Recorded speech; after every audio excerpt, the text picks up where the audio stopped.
Hello everyone, so I am Miss Liza Mauricio, and today we are going to have a discussion about the first novel of Dr. Jose Rizal, one of the most important novel in the Philippine history. So are you ready?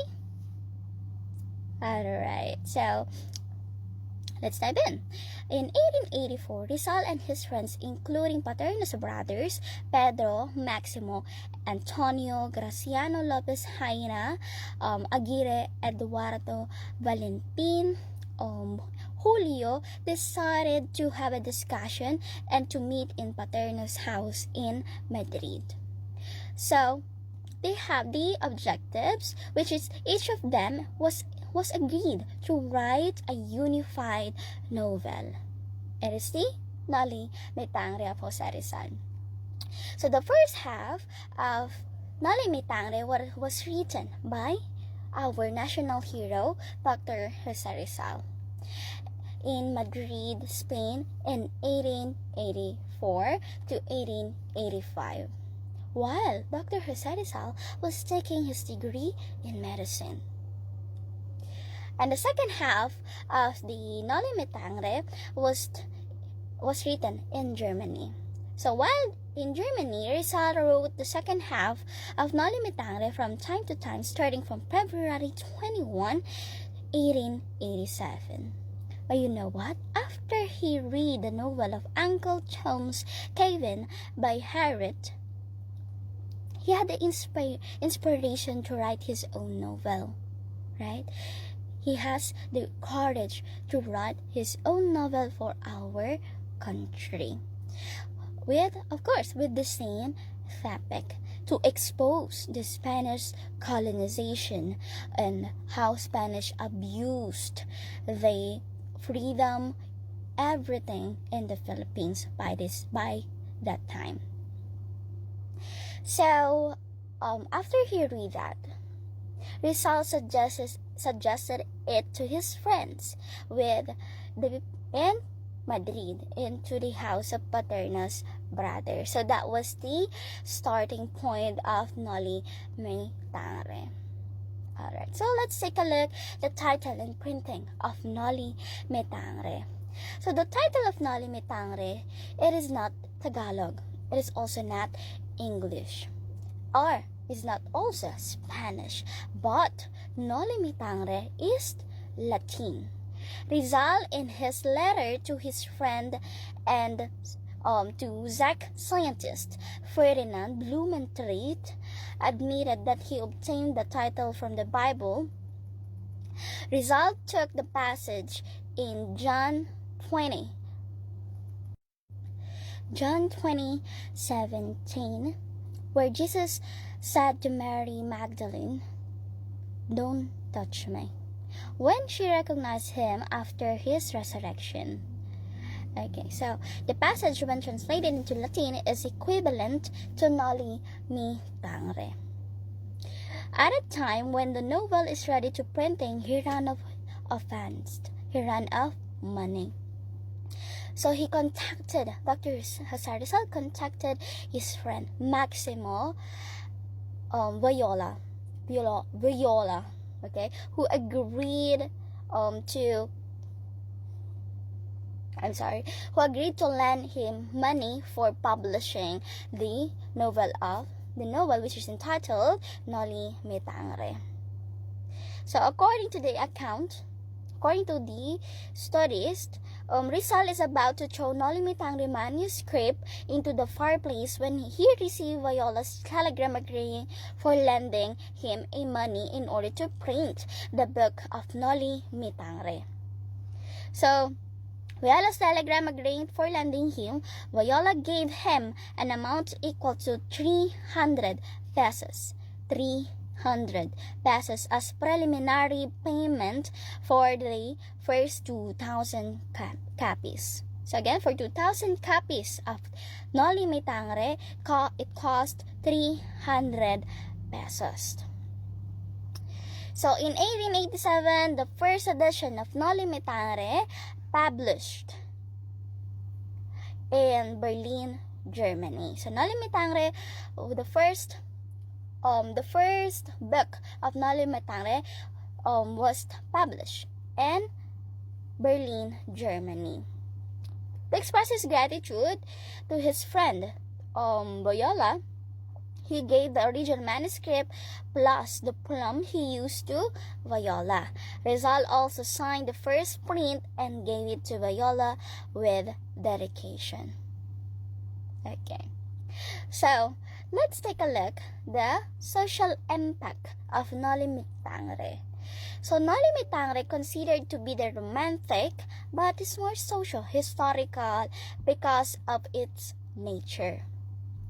Well, most of the issues discussed in Noli still be seen today, and that was so sad. After publication, Noli Me Tangere was considered to be one of the instruments initiated in Filipino nationalism leading to the 1896 Philippine Revolution. The novel did not only awaken sleeping Filipino awareness, but also established the grounds for aspiring to independence. So, that's why Noli Me Tangere is very important into the Philippine history. You know what? Noli Me Tangere originally written in Spanish, so that likelihood that Spanish authorities would read it first was very high. So, which is what Rizal wanted to happen. Copies of books were rededicated to churches. Many were destroyed when they have read this book. Why? Because the impact also include the expulsion of Rizal's in Calamba, Laguna. The extradition cases were filed against him. Okay? And now, let's proceed to the reason of Dr. Jose Rizal why he published the novel Noli Me Tangere.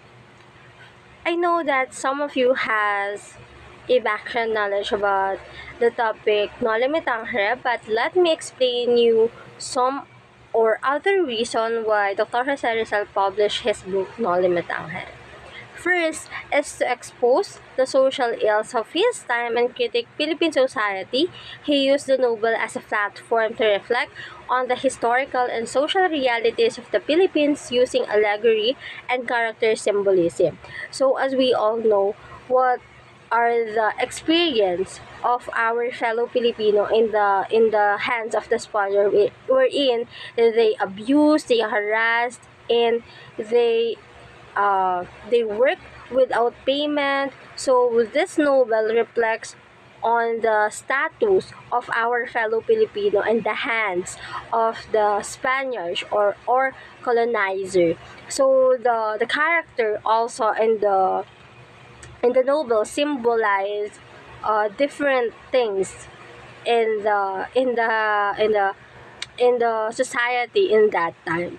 So if you already watch the series of if you already watch the series Ilustrado, you can really understand what what are the reason of Dr. Jose Rizal, or who pushed Dr. Jose Rizal to write this novel.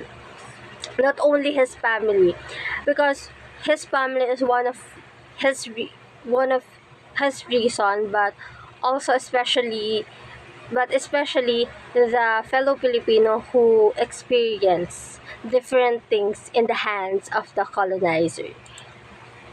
So number two, aim to test the viability of liberal reformism in the country and express his reflection on the society through the novel protagonist Juan Crisostomo Ibarra. Juan Crisostomo Ibarra is Dr. Jose Rizal in real life. So, when we say kasi liberal, so kasi we don't have power in that time. Our fellow Filipino doesn't have power to speak for themselves, speak for the community, speak for the betterment of the society. But This novel used to reflect and to be the voice of the voices Filipino in that time. Kasi nga, 'di ba, we don't have voice to speak for ourselves. Pag nagsalita tayo, automatic ang dating nun sa mga Spaniards, we are against to them. Right? Tama? Okay. So, next one. This novel also served as a tool of national identity formation, education, personal fulfillment, and addressing misconception about Filipinos. So, nakikita dito yung pagiging Filipino natin. Ayan, na ano dito, yung national identity natin. Wherein, nakapalab dito yung education, personal fulfillment natin, especially yung sa education, mapapasok dito wherein only the men has the opportunity to study, and the women, ang trabaho lang nila ay maging helper, maging supporter, ganyan. They don't have any opportunity to study abroad, to study in their community. Kasi nga, ang sinasabi nila or ang pinaniniwalaan nila or ang stereotype nila dati na ang lalaki ang magtataguyod sa pamilya. So, ang babae ay sa bahay lamang. So, next one is addressing misconception about Filipino. So, itong librong to ay nagpapatunay or nagbibigay din ng katunayan about sa mga paratang or kuro-kuro about sa mga Pilipino. For example, na dito ang sabi ng mga Spaniards, we Filipino are lazy. Payag ba kayo no that we are lazy? No, we're not lazy because kaya nga 'di ba nagkaroon ng follow-away servisyo wherein Filipinos work without payment. So masasabi mo pa rin ba na so you can consider yourself, if you're Filipino, you can consider yourself as a lazy even though you do follow-away servisyo or you are part of follow-away servisyo wherein you are working in a certain place without payment or without salary. Kaya isa rin talagang maganda or influence nito or mabasa talaga ng mga tao na about sa misconception ng mga Spaniards about sa Filipino. Ayan. Next one po ay the novel. Multi-faceted purpose has solidified its legacy as a cornerstone of the Philippine history and literature. So, this book plays a vital role and significant in the lives of every Filipino. So, that's why we have to cherish or kaya kailangan pinapahalagahan or pinag-aaralan natin ang Noli Tangere at ano nga ba yung kahalagahan nito. Because through this book, we can really understand the situation of our fellow Filipino in the hands of the colonizer. Ano yung mga pinagdaanan nila? Ano yung mga steps ni Dr. Jose Rizal para mailimbag ito or ma-publish itong book na to? Ano yung mga pinoportray ng character inside the story na talaga namang nagpapakita ng katunayan or nararanasan talaga ng ating society at ng ating mga and other fellow Filipinos. Kasi hindi lang naman tungkol sa mga characters story, pero ano ba yung pinapahiwatig nito. So, that's why this book really is significant to each and everyone Filipino. So, second one is social and political critique. So, first one is to expose abuses of Spanish colonial rule, Rizal witnessed firsthand the injustices Filipino people face under Spanish colonizer, including corruption, discrimination, and abuses of power by official and peers. He aimed to expose their issues through the novel, hoping to spark reform and dialogue. So, in this part, for me, naging inspiration talaga dito ni Jose Rizal kasi talagang naranasan niya yung pagmalupit ng mga Spanish in that time sa pamilya nila. If you already watched the series Ilustrado, 'di ba? There's a scene there na pinataasan ni padre yung buwis kasi sila yung may-ari ng lupa. So pinataasan ni padre yung dagdag ng upa, kumbaga. Dagdag ng upa na if I'm not mistaken, 10 siya dati, tapos naging 20 or 20 siya tapos naging 30 if I'm not mistaken po. Yon, isa rin yon sa dahilan talaga na nag-abuse, they abuse the power. Parang ginagamitan nila ng power para lumubog yung mga Pilipino. Kasi ang tawag nila sa atin is Indio. So, iniisip nila na mababa lang tayo, wala tayong alam, wala tayong pinag-aralan. Kaya, isa rin yun sa naging inspirasyon at nag-push kay Dr. Jose Rizal na isulat itong novel na to. Kasi kahit siya mismo, he experienced all of this. He witnessed the corruption, discrimination, the abusement of power by the official and peers. Kasi hawak sila ng pare. Kasi nakarating sa kanya yung balitang yun. Lahat ng nangyayari sa binyan when he is in Madrid. Right? In Madrid. Nakarating sa kanya yon through the message of Pasiano. Pasiano is his brother.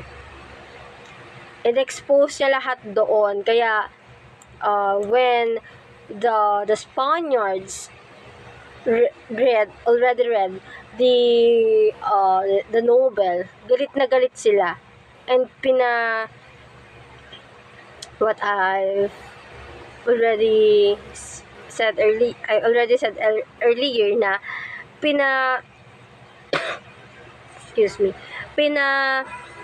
pinapatigil nila yung pag-publish kasi nga masisira sila sa mga tao. Kasi if the Filipino continue read the novel, ma-awaken talaga yung utak nila at mapupukaw yung kaisipan nila na tama na kailangan ng magkaroon ng revolusyon para matigil na yung pinagdadaanan nila sa kamay ng mga Espanyol. So, second one is ignite a sense of national identity. So, Rizal believed that the Philippines had a rich culture and history that went unrecognized under Spanish rule. He hoped Noli Tangere would awaken a sense of national identity among Filipinos and encourage them to take pride in their heritage. So, we already know that, or some of you already know that before the Spaniards came in our island, Philippines, mayaman na talaga tayo. We have our own culture, we have our history. Kaya nga, di ba, sinasakop nila tayo because of our 3G. The gold, the God, and the glory. Pinalalaganap talaga nila yung yung Kristyanismo. Kasi nakita nila na ang Pilipinas ay talaga namang mayaman sa mga iba't ibang anyong tubig, anyong lupa, ganyan, di ba? Mayaman tayo sa kultura. Kaya napagpasyahan nila na sakupin tayo. But Jose Rizal hoped that Noli Tangere, his novel, would awaken a sense of national identity of the Filipinos, and through this encourage them na tumindig or I don't know the exact word. manindigan para sa kung ano yung para sa atin. That's the second one. Number 3 is promote reform through education. So, Rizal believed that educating the public about the realities of colonial rule was essential for achieving reform. He saw Noli Tangere as a tool of raising awareness and promoting peaceful change. Personal motives. So, para kay Rizal, talaga namang kapag edukado ang isang tao, talagang mas madali mo kasing mapupukaw yung attention nila. Hindi ko naman sinasabing kapag wala kang pinag-aralan, mapupukaw mo naman yung attention nila. But the only way of this novel is to catch the attention of his fellow Filipino na magkaroon ng reforma, na magkaroon ng pagkakaisa para makamit yung peaceful change na sinasabi, yung pagbabago na dapat makuha ng bawat Pilipino. Ayan.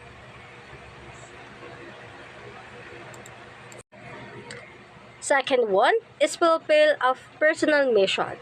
Rizal felt a deep responsibility to speak out against the injustice he witnessed.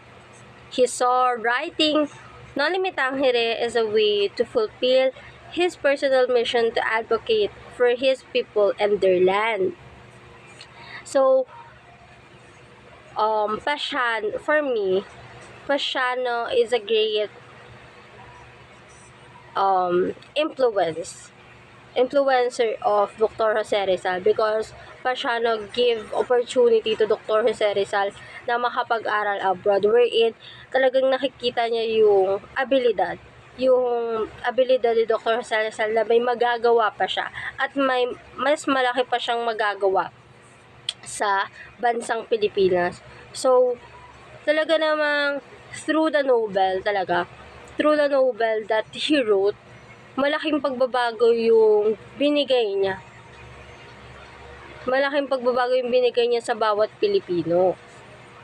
Hindi lang sa pamilya niya, but talagang we all know na he inspired through the situation of his family, but he more inspired about the situation of his fellow Filipino na nakikita niya because he witnessed the situation eh. So, talagang pinangako niya na may gagawin siya. So, through the novel, talagang na-fulfill niya yung personal vision niya na hindi lang para sa pamilya, but for the country. One is respond to criticism of Filipino. Filipinos were often portrayed as lazy and ignorant by Spanish colonizer. Rizal wanted to encounter this stereotype and showcase the intelligence, resilience, and potential of his countrymen.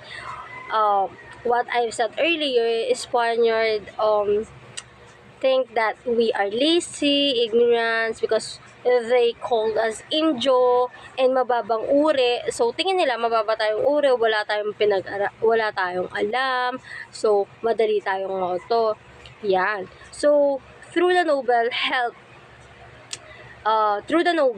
help us to awaken the mind of the Spaniards that we Filipino are not lazy, we are not arrogant, like yung mga stereotypes na sinasabi nyo sa mga Pilipino, hindi yun totoo.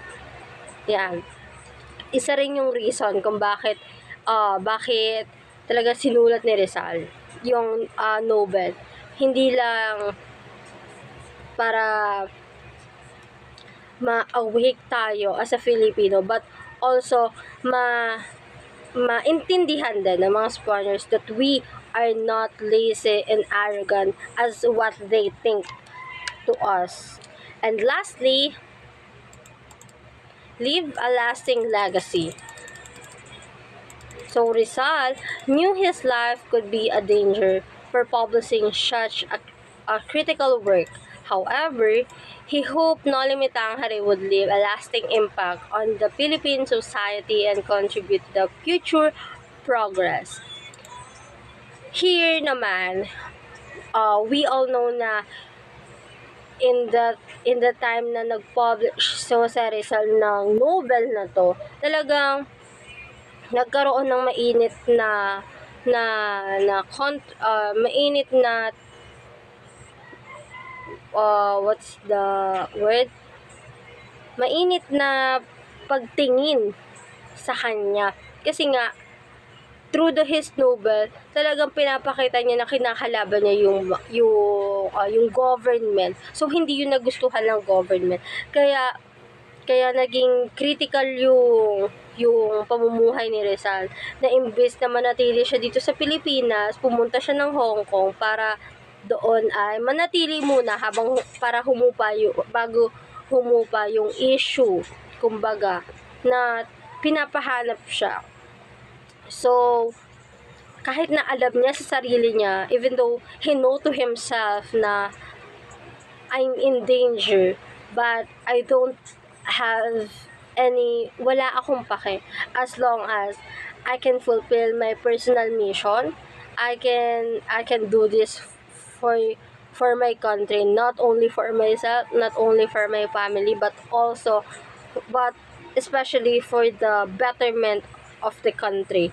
So ayan. So however, in that situation, he hoped he hoped that Noli Me Tangere would leave a lasting impact to the Philippines, but fortunately, we still it has big significance for us and for our country talaga. Next one.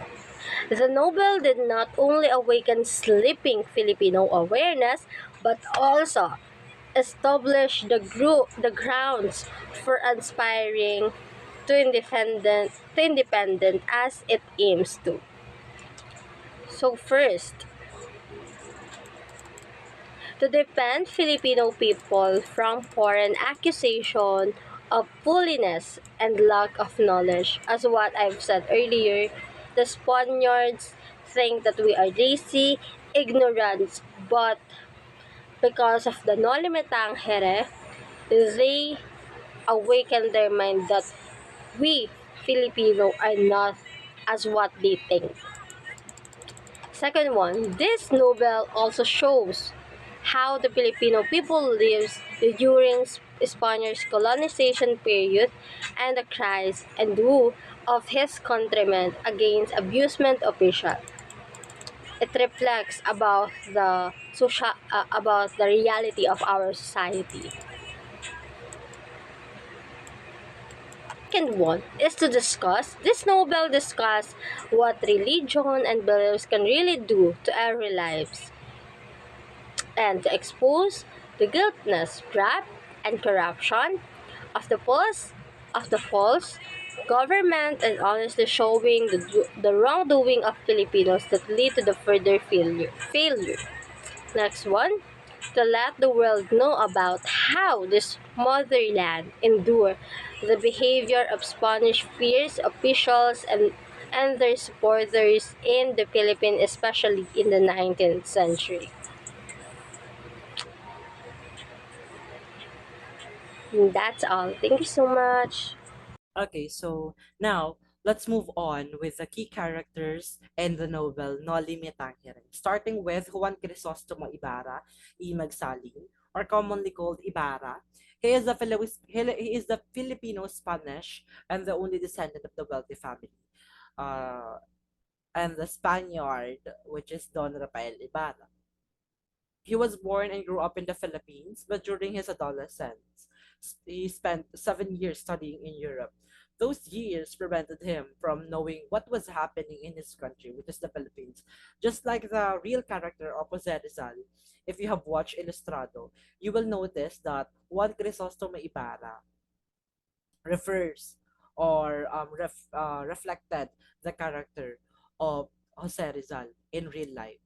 That was happening way back then. All right. So let's have another character, which is Maria Clara de los Santos, or commonly known as Maria Clara.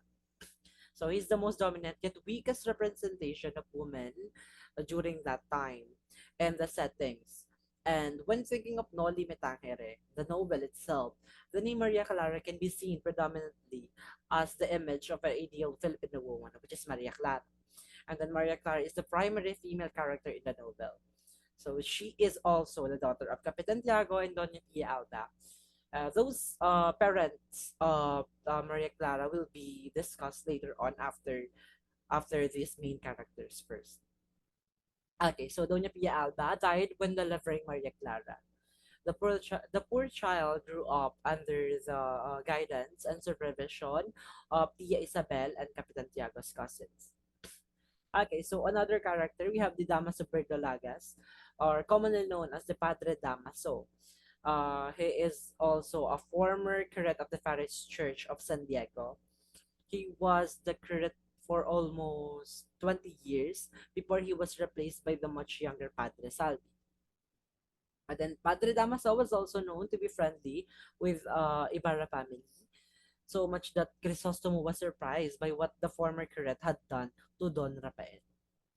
Okay, so another character, we have Don Santiago de los Santos, or commonly known as Capitan Tiago. He is the only son of wealthier trader and the Malabon, and due to his mother cruelty, Capitan Tiago did not attain any formal education. So he became a servant of Dominican priest. When the priest and his father died, which is Capitan Tiago, decided to assist in the family business of trading before he met his wife, Doña Pia Alba, who came from another wealthy family because of their consistent devotion to Santa Clara in Obando, which is in Manila. And then they were blessed with a daughter who shared the same features of Padre Damaso. Okay, just like what we have earlier discussed, the definition of Maria Clara, or the description rather of Maria Clara. Okay, so Don Santiago is the father of Maria Clara. Then we also have another character. We have Philosopher Tasio, or commonly known as one of the most important characters in Olive Tangere. Why? Because he is referred to as a philosopher of or during that time in the event. Okay, because his idea were accurate with the minds of the townspeople, or when we say townspeople, those are the taong bayan. On the other hand, his ideas were against if his ideas were against the thinking of the majority or the townspeople, he was considered the imbecile Tasyo, or in Tagalog, Tasyong Bali. Yeah, right. So let's have the another set of characters. We have Elias. Okay, so Elias came from the family that was oppressed by Don Pedro. Uh, and then Ibarra great grandfather, he grew up with his wealthy grandfather. The life of Elias all came from crashing down when his past was exposed. And then he becomes a wanderer. Another one, we also have Doña Victorina de los Santos Reyes de Españada. He is, or she is rather, she is the one who pretended to be a mestiza. Uh, and she always dreamed of finding a Spanish husband, and which she married Don Tiburcio. She was feared by everyone in the town because of her odd appearance and her ruthless personality and her fierce rivalry against Doña Consolacion. And then next one, we have Narcisa. Narcisa is married to the man named Pedro. Later on, we will give the description of Pedro and the mother of Basilio and Crispin. She depicts how Filipino mothers love their children unquestionably. It is the character of Andrea Torres and Maria Clara at Ibarra in GMA Sisa. Okay, next one we have Doña Consolacion. So, once a laundry woman who worked for the town alferez. She became wealthy after marrying a Spanish husband, despite their rivals with Doña Victorina. They are somewhat common. Next one, we have Tia Isabel, or Maria Clara's aunt, who guided Maria Clara throughout the journey. And we also have of uh, the friends of Maria Clara. We have Inday, Sinang, Victoria, and Naneng. Those are the friends of Maria Clara in Santiago. Ida is a beautiful and plays the harp. Then Sina is cheerful and naughty. And then Maria Clara's closest friend is Victoria, Sinang's strict elder cousin. Neneng is quiet and shy person. Introverted. Introverted. Okay. Next one, we have the set of characters. Okay, just wait for a while. Okay, so let's have the last set of characters. We have Andeng. Andeng can be described as the foster sister of Maria Clara, who cooks well. She is a caretaker at Capitan Tiago's house in San Diego. Next one, we have Doña Pia Alba, or the mother of Maria Clara and the wife of Capitan Tiago, then after giving childbirth to Maria Clara. Just like what I've gave the definition of Maria Clara, a description rather of Maria Clara.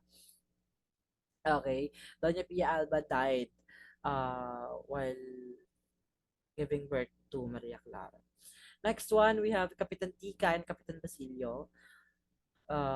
They are mother and father of Sinang. Capitan Basilio is not the same as the Basilio, right?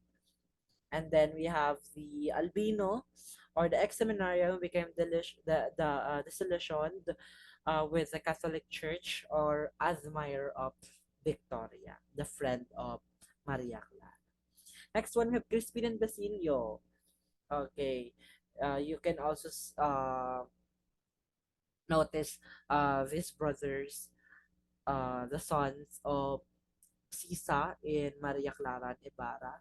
So those are the children of Sisa and were the sacristan and server of San Diego Church. Next one, we have Padre Salvi, the character in Maria Clara who has something in his head. Okay, he replaced Padre Damaso in the San Diego Church.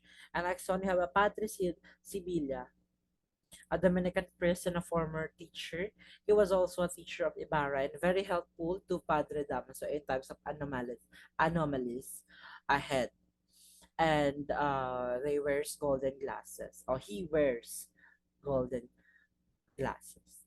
And the last one, of course, Pedro, the father of Crispin and Basilio, and the husband of Sisa. He is an brother, a responsible husband of all time. Of all time.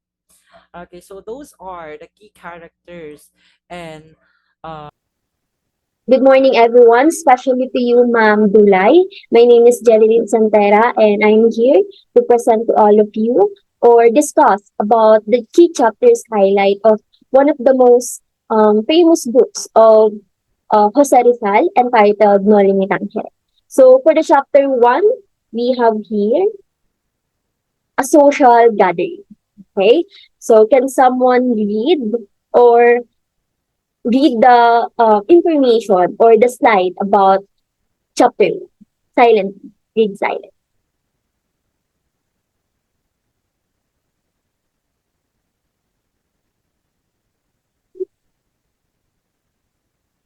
Done? Okay, thank you for reading.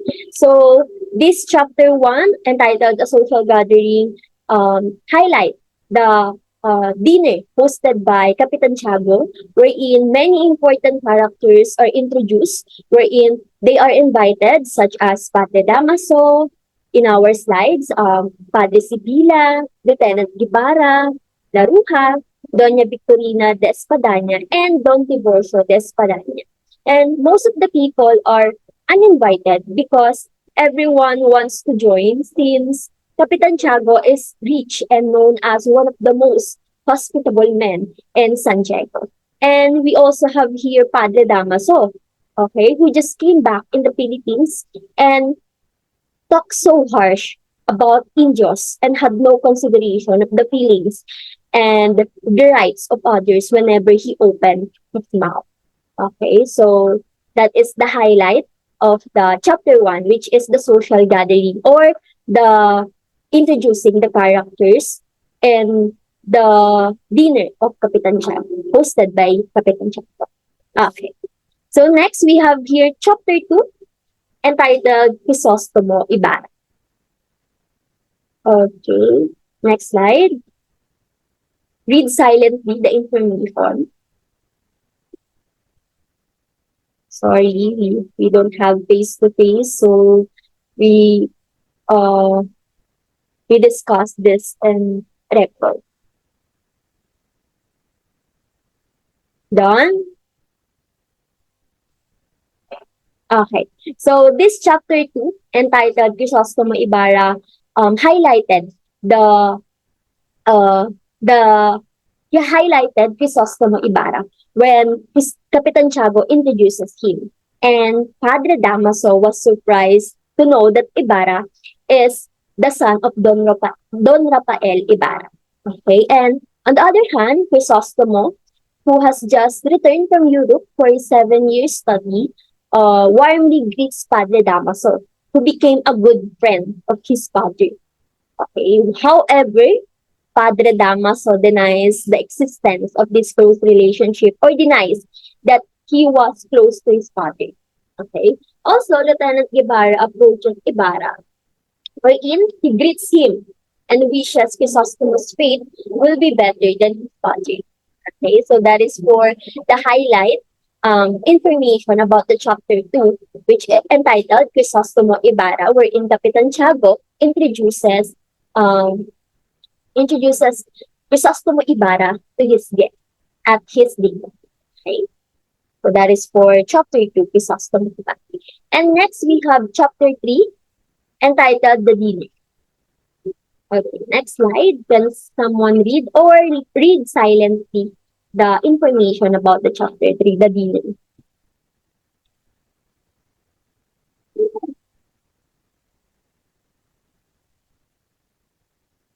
Okay. So in this chapter, highlighted the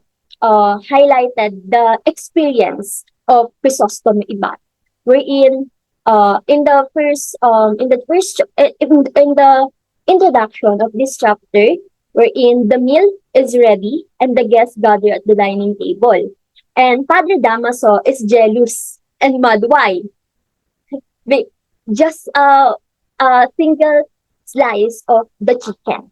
Okay? He is mad and jealous when Ibarra is served the meaty part of the chicken at the dinner, while he got the skinny neck. Okay? So while eating, Ibarra talked with some of the guests and they learned that Ibarra or Crisostomo Ibarra went to the countries and know different languages, went to Europe for his studying, for his study. Okay, so soon after, Ibarra leaves the scene without waiting for the arrival of his love interest, okay, which is Maria. And then, Padre Damaso laughed when Ibarra left and said, Indios don't have the right to study abroad since it will be useless. With that, we can say that Padre Damaso belittles Crisostomo Ibarra for his achievements. Okay. Hindi niya gusto si Crisostomo Ibarra. So, sorry for the Tagalog language. Okay. So, next we have here, so again, in the chapter 3, the dinner, wherein it highlights the experience of traveling in Europe for his study of Crisostomo Ibarra, the travel experiences of Crisostomo Ibarra in the chapter 3. Okay, so that is for the highlight of this chapter. The next we have here, chapter 4, entitled Heretic and Filibuster. Okay. Read silently first the information for you to have for you to know what has happened or what is happening during this chapter 4.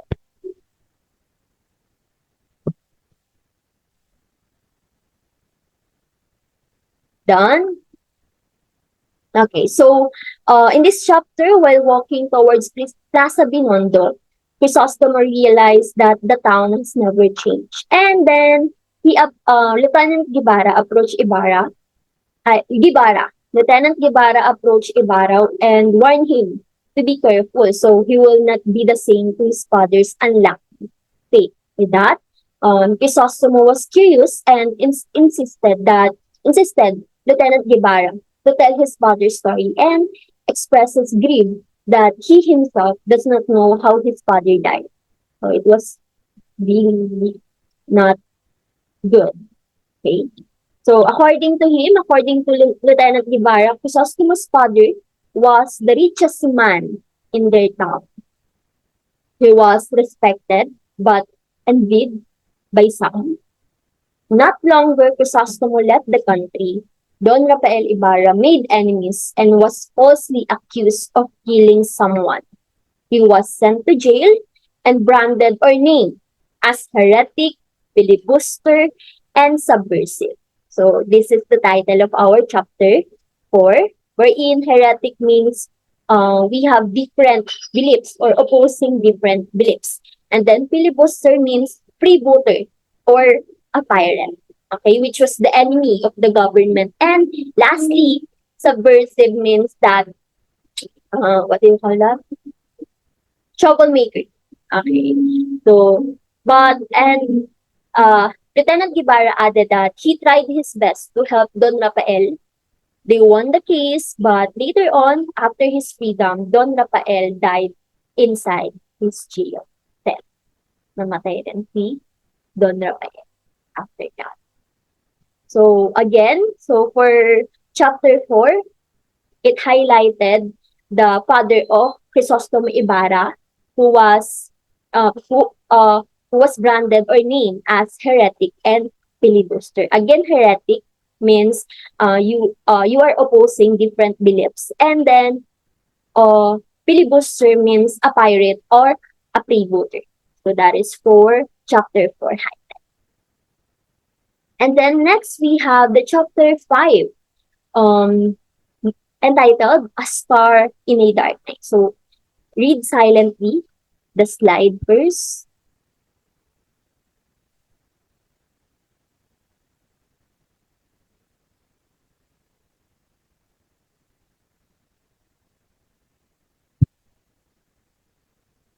Done?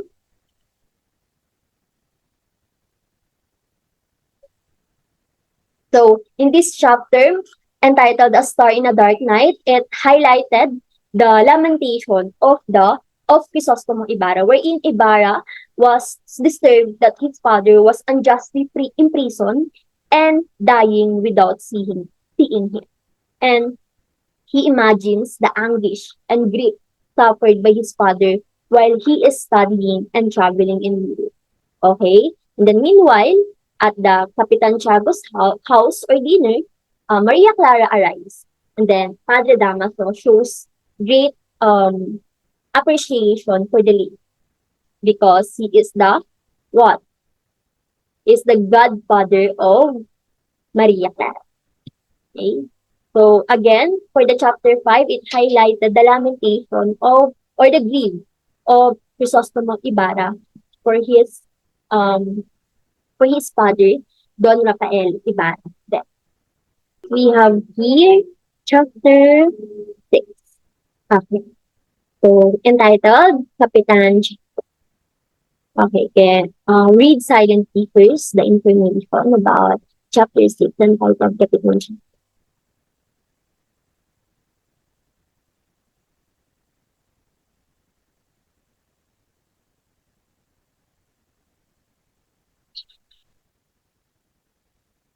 Done? Okay, thank you for reading. So, from our title, Kapitan Tiago, this chapter highlighted the story of Kapitan Tiago, wherein Kapitan Tiago is one of the richest man in the town, and he have a lot of business and one of the most influential man. And he is most likely powerful to the government and a friend to different friars. He sees himself as a Spanish and not a Filipino, but he is short, has kayumanggi skin, and rounded. He and his wife, Doña Pia Alba, have been childless for years, so hindi sila magkaanak. Padre Damaso advised them to attend Holy Mass at the town of Ubando, and miraculously, Pia was pregnant. But she becomes sickly and troubled for the entire duration of her pregnancy. She died after giving birth to a daughter named Maria Clara. And then Padre Damaso became her godfather when she was Christian and was taken care by Aunt Isabel, the cousin of Capitan Tiago. And then Maria Clara and Crisostomo Ibarra became childhood friends. And then Capitan Tiago and then Don Rafael were good friends, and they agreed that their children will get married. So there are arranged marriage between Crisostomo Ibarra and Maria Clara. And then this chapter again highlighted the story of Capitan Tiago, or how Capitan Tiago being one of the richest man in the town. Okay? Or wherein he is the most powerful. Okay? He is one of the most powerful person in the government. And then next we have chapter 7 entitled An Ideal. I don't know if I pronounce the word correctly. An ideal on an azotea. Read silently first the information. So again, chapter 6, it's all about Capitan Tiago. The next chapter 7, an ideal on an azotea. Done?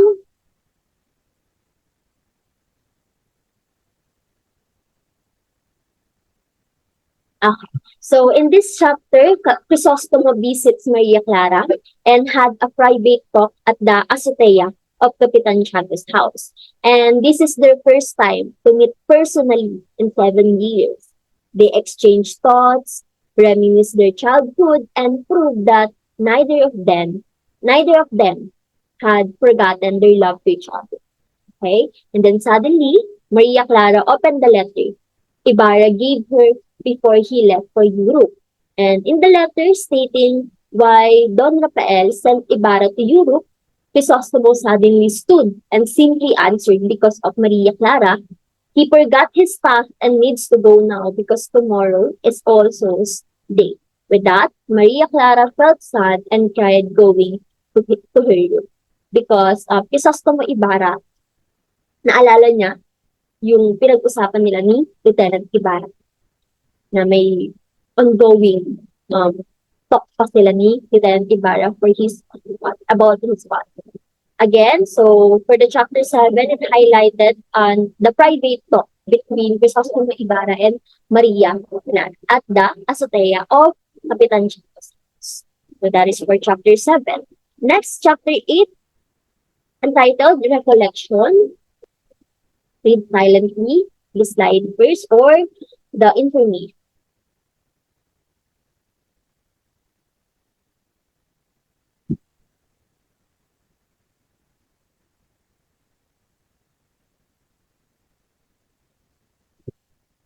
Okay, so while passes in the busiest district of Manila, Crisostomo Ibarra observes that the country's condition remains unchanged from when he left it 7 years ago. Wherein, stated in our slide that he finds no progress achieved and reforms implemented by the government. And then he sees that roads have not been paved and that the in our slide, Puente de Barcas has been destroyed by neglect. And he also reminiscing some good memories with that. And then suddenly, he remembers the advice of a prior before he leaves for Europe. First one, knowledge is only reached by people who have the heart. Second, knowledge must be nurtured so it will be passed by next. And then third and last, foreigners come to our land searching for gold, and you must go to their lands to look for the gold as well. So that is for the advice of a friar before he leaves for you. So again, so for the highlighted of chapter 8, entitled Recollection, wherein he reminisces some good memories and observes that the country's conditions remains unchanged. Okay, and then remembers the advice of Brian of a Brian before he leaves for you. Okay, next we have here chapter 9, Local Affairs. Read silently first the slide.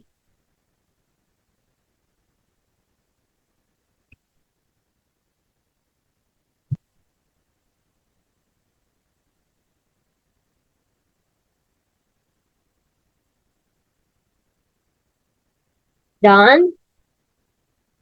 Okay, so stated in our PPT, this chapter features the three conversations between Padre Damaso and Capitan Chaco, between Padre Sibila and an unmanned priest, and between the Governor General and his men.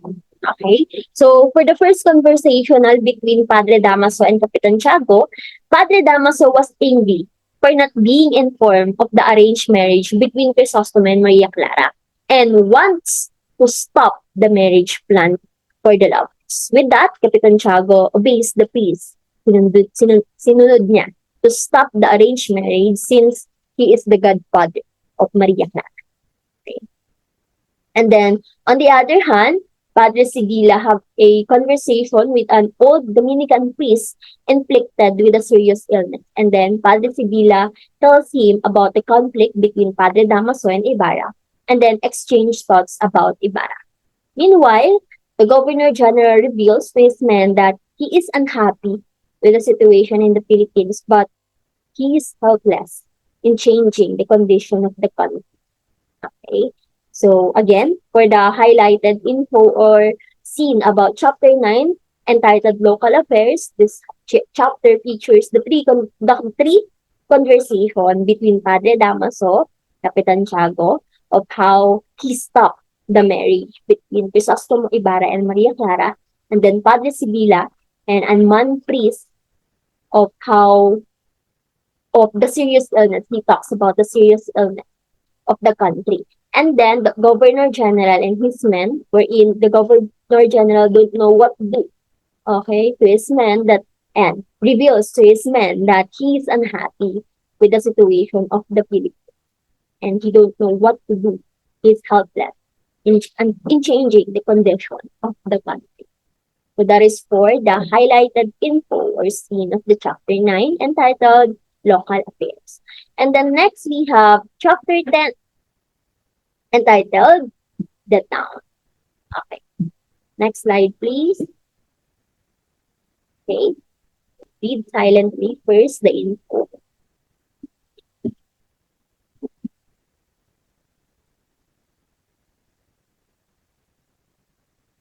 Okay, done? Okay. So this chapter talks about the town, of course. Our title our title of the chapter is The Town, so talks about the town. So, according to our slide, it is a town along the Laguna Lake, produces sugar, rice, coffee, and fruit, which are sold to Chinese merchants. And then, just like any town, San Diego also has its own legend. Okay, may pinagmulan talaga ang San Diego or itong town na. Wherein, an old Spaniard arrived and acquired the land in exchange for clothes, jewelry, and cash. Suddenly, the old man disappeared. Why? So, and how? Okay. So the people thought that he was taken by the spirits, but then it was discovered by a shepherd of carabaos. And then, wherein the shepherd of a carabaos discovered a foul odor and was actually the old man's corpse. Okay. Decaying, hanging in the ballet tree, if I'm not mistaken, the ballet tree. And then later, a young man claiming that he's the son of the deceased Spaniards, and he was Don Saturnino. He devoted his time into cultivating the land. Not long, he married a young woman from Manila. She gave birth to Don Rafael Ibarra, the father of Crisostomo. So, Don Rafael Ibarra was the son of Don Saturnino. And then Crisostomo, um, his grandfather is Don Saturnino. Okay? And like Don Saturnino, Don Rafael was loved by the country people, and then was able to prosper his land, which brought in new settlers. The village eventually became a town, and Padre Damaso or Father Damaso became its priest after the previous priest died. So again, this chapter highlighted the town, the legend of the Sanjay, wherein it was um, uh, discovered by a Spaniard. Next, we have the chapter 12, chapter 11, sorry. The chapter 11, the ruler. Next slide, can someone read? I can someone, or read silently, I'm sorry. Read silently the info about the rulers.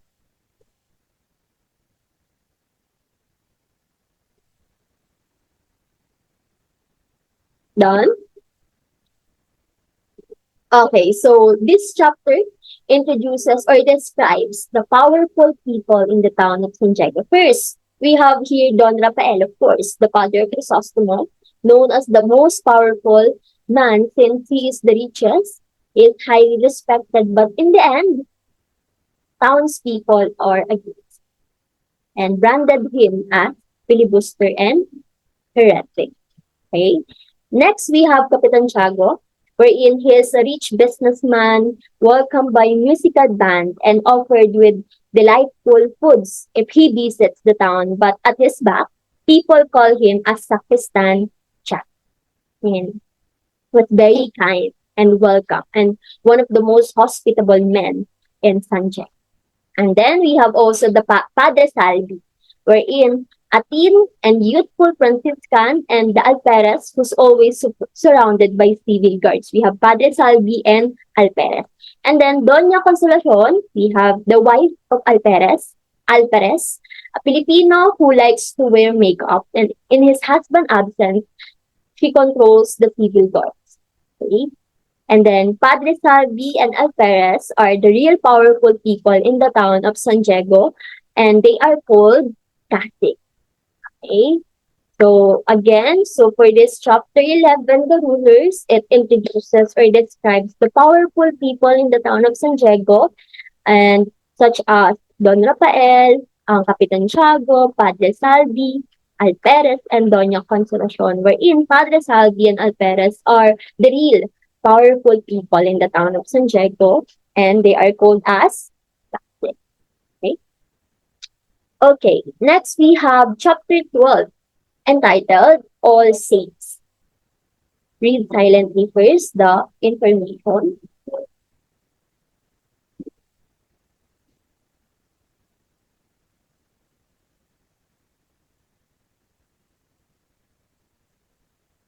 Okay, done? Okay, so this chapter highlighted that two grave diggers dig up the body of the person who buried in the cemetery of Santiago, ordered by a fat priest and buried in the Chinese cemetery, but was rejected. Why? And then after that, then an old man entered the cemetery and went straight to the pile of skulls and bones at the foot of the cross. It was hard for him to find his wife's skull, so he asked for the grave digger's help in return for a coin, but the grave digger was uninterested and gave him a different skull. So due to the heavy rain and the corpse was heavy, they just decided to throw the body in the lake. So for this chapter, it highlighted the grave diggers finding the body who buried in the cemetery of San Diego. And who was that? We will find out for the next chapter. Okay? Ordered by a fat priest. And then old man finding his wife body, his wife's body. Okay? Again, for the chapter 12, entitled All Saints. So that is for the highlighted info or saints. Next, we have here chapter 13, entitled Times of Storms. Next slide, please. And someone read or read silently the info.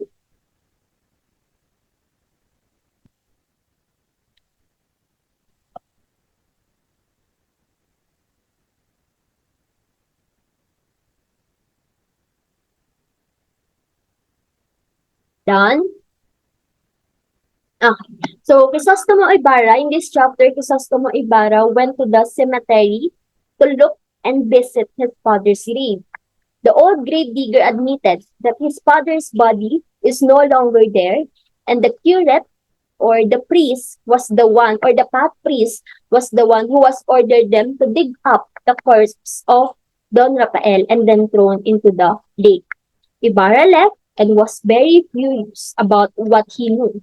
In his way, he met Padre Salvi, who is now the curate or priest, and attacked him with harsh words and forcing him to kneel before him for belittling his father's grave, whom he mistakes for Padre Damaso. Okay, so that fat priest or the one who ordered the grave diggers to dig up the body is none other than as Padre Damaso. Okay, it's for Padre Damaso.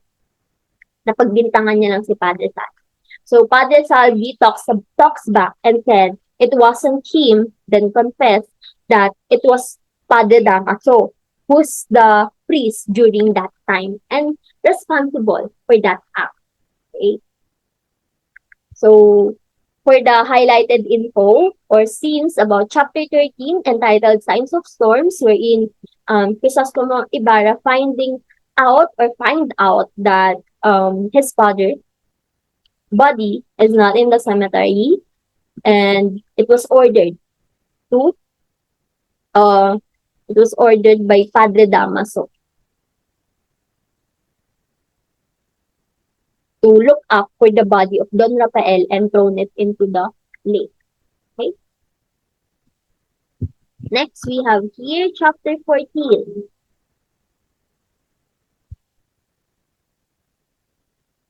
Entitled Casio Lunatic or Sage.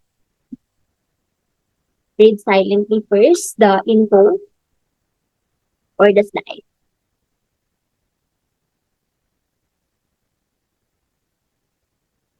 Done? Okay. So, we have here philosopher Casio or philosopher Tagalog. So he was called Don Anastasio before, and he always wanders around and looks like no sense of direction. He visited the cemetery to find the destroyed grave of his wife. So in chapter 12, wherein we have an old man. Now, that old man is philosopher Taxio. He was mentioned in chapter 12, right? Wherein who was unsuccessfully searching for the skull of his dead wife. And then he is a son of rich, but because of his high intelligence, his mother stopped him from going to school because she was worried he might get too much knowledge and might forget that there is God. His mother also wants him to become a priest, but he didn't allow that. He didn't follow that. And later on, married, but after a year, his wife died. There, he focused himself to books and never mind the riches he inherited. Okay? And then Tasio went to the church and saw Basilio and Crispin, the two sacristan. He informed the two sacristan that their mother is preparing them a festive dinner. He went to the house of the couple Don Filippo and Doray. In their conversation, Doray mentioned about purgatory since it's already All Souls Day. Tasha depends that he don't believe in purgatory, but it's good because it's holy and there's a lot good results to the people since it likes a connection on the living and the dead. Then he left because the rain is getting heavier with lightning and thunder. So it this chapter features or highlighted the story of philosopher Tasho finding out his wife and his dead wife. And then, of course, it was introduced this chapter introduced Basilio and Christine, the two sacristans. I know that all of you or some of you are very familiar with Crispin and Basilio and their mother. I know are familiar. You already know that, but I want me members to discuss that or um present that chapters. Next, we have here chapter 15, the sacristan. Okay, next slide.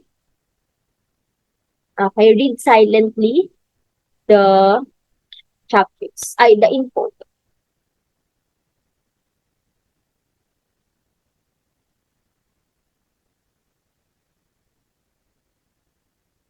Okay, so this chapter introduces the sacristan, which were Crispin and Basilio at the Church of San Diego.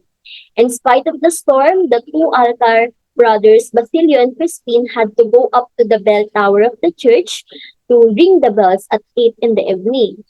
But they only get 2 pesos salary for a month for working in the church. And then Crispin and Basilio talk about the parish priest lost silver kasi may nawawala. Crispin, the younger one, was blamed for having allegedly stolen the money since their father is a drunkard and gambler. The mayor won't let them go if they didn't return the stolen money. He was so angry that even penalized or um, pinagbayad niya si Basilio ng 43 pesos for not ringing the bell presently. Okay? So, Crispin was tortured by the priest and the sacristan mayor, and luckily, Basilio. Okay. So, that is for the karumal-dumal na ginawa kay Crispin. Chapter 15 highlighted the two sacristan named Basilio and Crispin, wherein Crispin blamed for having allegedly stolen the money. Since their father is drunkard and gambler, nadamay lang naman sila pagbintangan. So that is for the chapter 60. Okay, so I hope that you're ready for the 16th chapter of Noli Me Tangere, which is entitled Sisa. Sisa waits for her two sons, Crispin and Basilio. Knowing that they are hungry, she prepares a meal consisting of duck leg, wild boar's meat, tomatoes, and 5 pieces of fish. Her husband arrives and eats all the food, leaving only 3 pieces of fish. She patiently waits for Crispin and Basilio and is surprised when, during the night, only Basilio arrives. So, in this chapter, we met or we know about this new character, which is Sisa, who is depicted in this novel as someone who is a loving and caring mother, as she endures the hardship and mistreatment from her husband, who constantly abuse her and her sons. Her husband is quite irresponsible as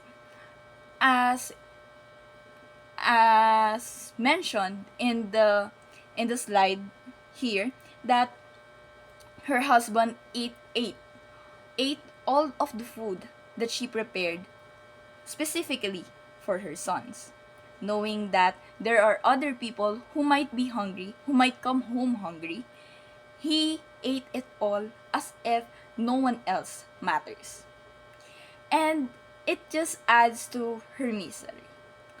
So the chapter highlights how affectionate Sisa is for her sons Basilio and Crispin, that despite the dire circumstances that she faces with her husband,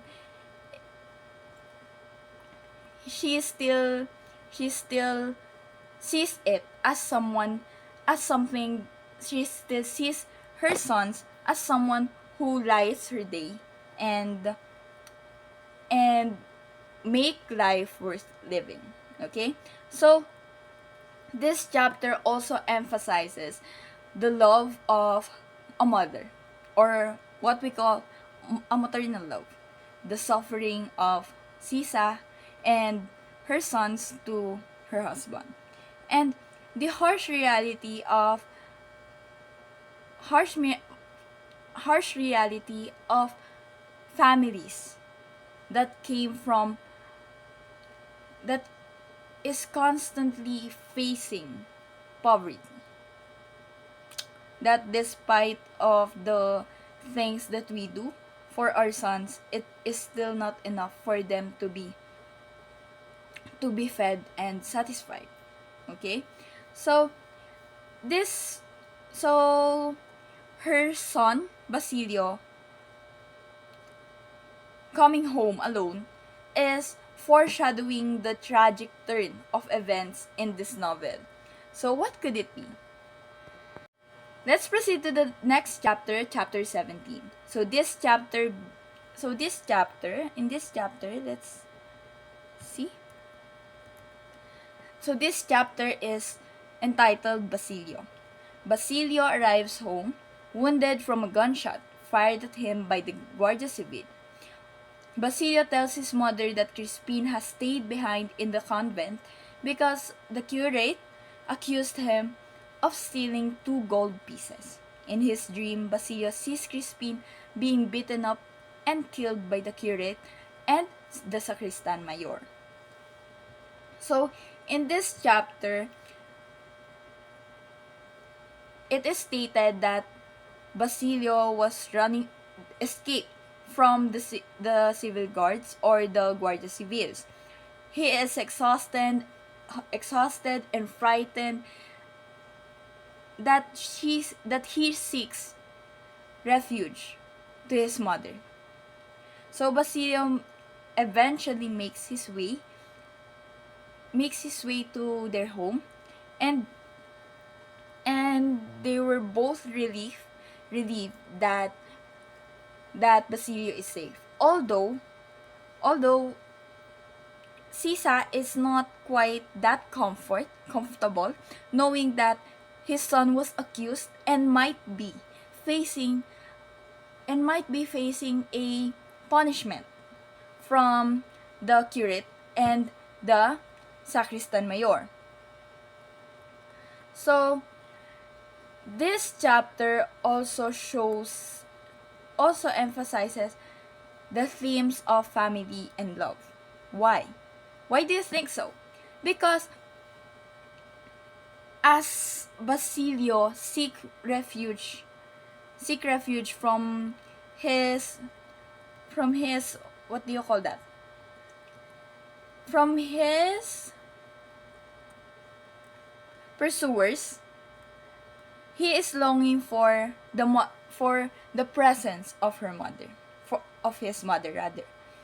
So the struggles of the Filipinos before is also shown here because why?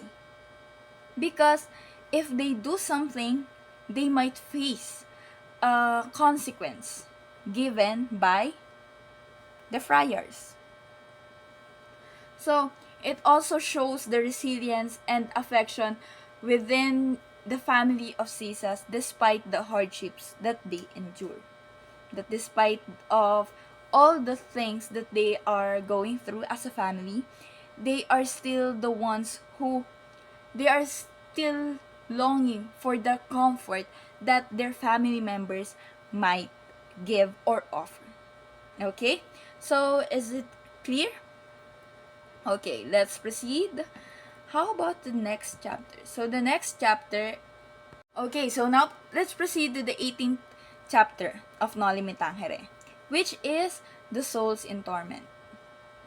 So the souls in torment is in the convent, some women converse about purgatory and the number of plenary indulgences that they have acquired. Sisa arrives, bringing with her vegetables to appease the curate into forgiving her son Crispin. A sacristan tells her that Crispin is not in the church and that the Guardia Civil are now searching for her 2 sons. After the curate reported them to the authorities for stealing. So now, let's discuss about this chapter. So this chapter is set in the church as it shows that how Crispin was wrongfully accused of something that he did not do. That despite of his protest of being innocent, he still faced a harsh punishment. That this chapter has vividly described how cruel the the friars during the Spanish occupation can be, as they inflicted this pain to a child. It also highlighted the vulnerability of Filipinos and how they grave how they how and the grave for the injustice as it fosters during these times. So Basilio is deeply worried about his younger brother, and and he is anxious for Crispin who never returned home. It so this chapter underscores just what I mentioned earlier, the injustice and the abuse of power of the people or the authorities of the church. The suffering of the innocent individuals under this oppressive system has been fostering in the lands of the Philippines. So Jose Rizal has reflected in his novel what is happening in the real world, that the friars have been constantly abusing the innocent people of the Philippines, that the web of corruption and cruelty has perpetuated by those in authority, not just by the governor general that was assigned in the country, but the friars that is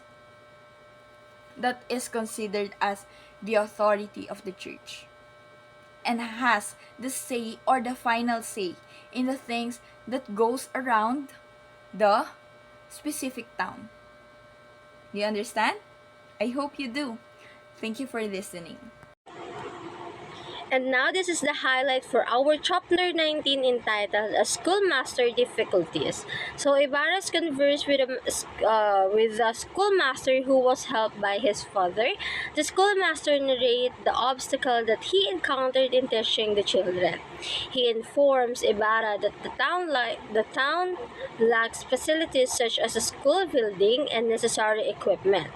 His work is also hindered by the stubbornness of the former town curate, Padre Damaso. So that's why this is the highlight of the chapter 19. Is it because Ibarra faces father memory hemorrhage at the location in the lake where Don Rafael body was discovered, so escorted by the San Diego teacher. So the teacher informed Crisostomo about Don Rafael and valuable assistance in meeting and educational need for the kids in San Diego. Ayan. So the teacher also brought up Padre Damaso, who often meddles in school policies and decisions. So the the school teacher stopped teaching when he became ill. So when he later returned to the serve, there were few students and Padre Damaso. Wait. So, there are few students and Padre Damaso was no longer too current. So he gave the teacher more comfort and confidence. So he attempt to translate book written in Spanish into translate into Filipino, and then added more subjects to teach the kids. And now for the highlights for our chapter 20 entitled "The Meeting in the Town Hall," which is the town of official meets.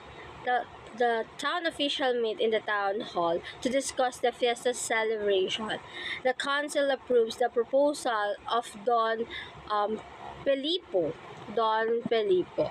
But the governor Silio tell them that the current alternate proposal must be followed instead.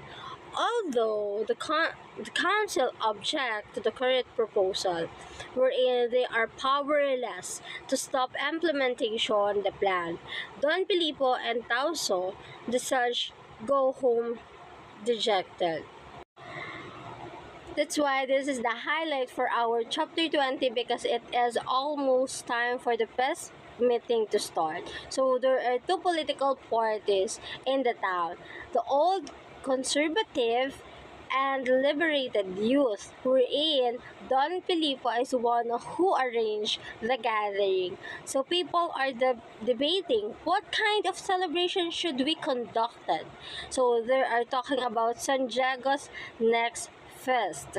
So when the discussion got to other issues, so Captain Basilio asked them to keep their statements short because they were running out of time, and time is precious for them, of course.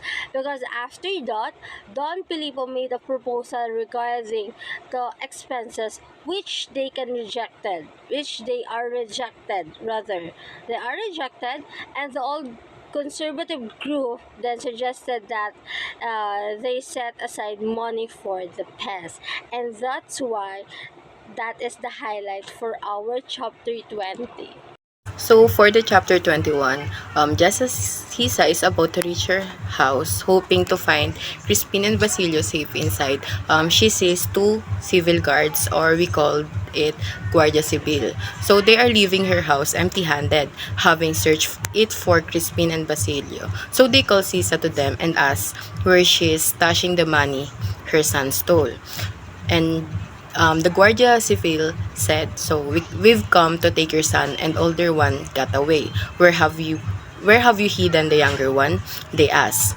So she tells them that she hasn't seen Crispin, saying, "I was hoping to see him this morning at the parish house, and when I was there, they only told me that." But she didn't finish what she was trying to say. But she trails off after seeing the soldiers rather exchange a look fraught with meaning.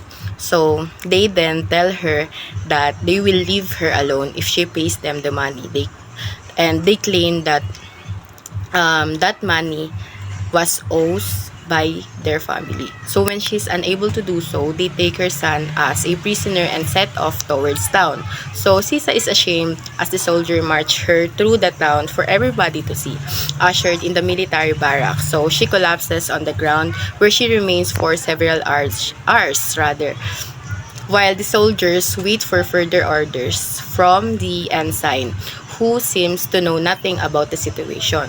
So when the ensign family arrives, he quickly diminishes the accusations against Sisa and her boys, saying, "Bah, this is what comes from a stinky friar," before releasing Sisa. So for the rest of the day, Sisa wanders from place to place, helplessly looking for her children. So she keeps shouting, "Crispin, Basilio, mga anak ko," something like that. So she shouts their name over and over again until the sun goes down, leaving her make her way through the darkness. So perhaps pale human resistance cannot cope with such sufferings, Rizal writes. And the mother, Providence, intervened with the sweet leniency forgetfulness. Distraught, Sisa slips into dissociation and lunacy. So for the chapter 22, for the next 3 days, the town prepares for the fiesta. So Maria Clara arrives with her Auntie Isabel and the townspeople. The townspeople notices a profound difference of Padre Salvi. He seems so distracted during the sermons and becomes thinner. So even more notably, he stays out late at night while visiting Maria Clara's house. So as for Ibarra, nobody knows why he is absent. Some speculate that he has been imprisoned for having forced Padre Salvi to his knees on All Saints' Day. So these suspicions are dispelled, though he arrives in front of Maria Clara's house in San Diego and warmly greets Padre Salvi, who is also on his way to pay the young woman a visit. So In an intimate conversation, Ibarra and Maria Clara plan an outing with friends the next day. So Maria Clara pleads with Ibarra to not let Padre Salvi come because he's always watching with her sad sunken eyes. That unnerved her. So he once asked me if I had dream about the letters from my mother. She says, I think he's half crazy. Ibarra replied. So because of the town's customs, it is impossible to not invite Padre Salvi. However, he decides the party will be organized around a boat trip that will leave early in the morning so that Padre Salvi will have to decline in order to fulfill his priestly duties in the first half of the day.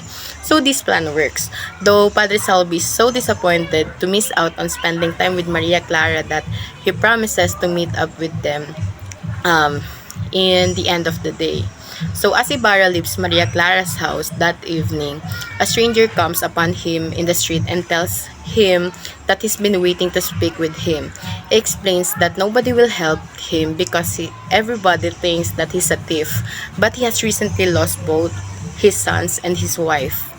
His wife, Sisa, um, became crazy. So he implores Ibarra to have pity on him and his family. And though Ibarra says he doesn't have much time, he invites the man to walk with him. So that the man will tell the story about what really happened that certain day. So let's proceed to chapter chapter 23, which is entitled Fishing. So in this chapter, so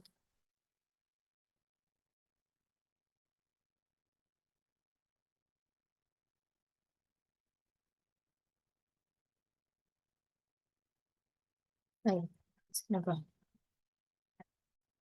So in this chapter,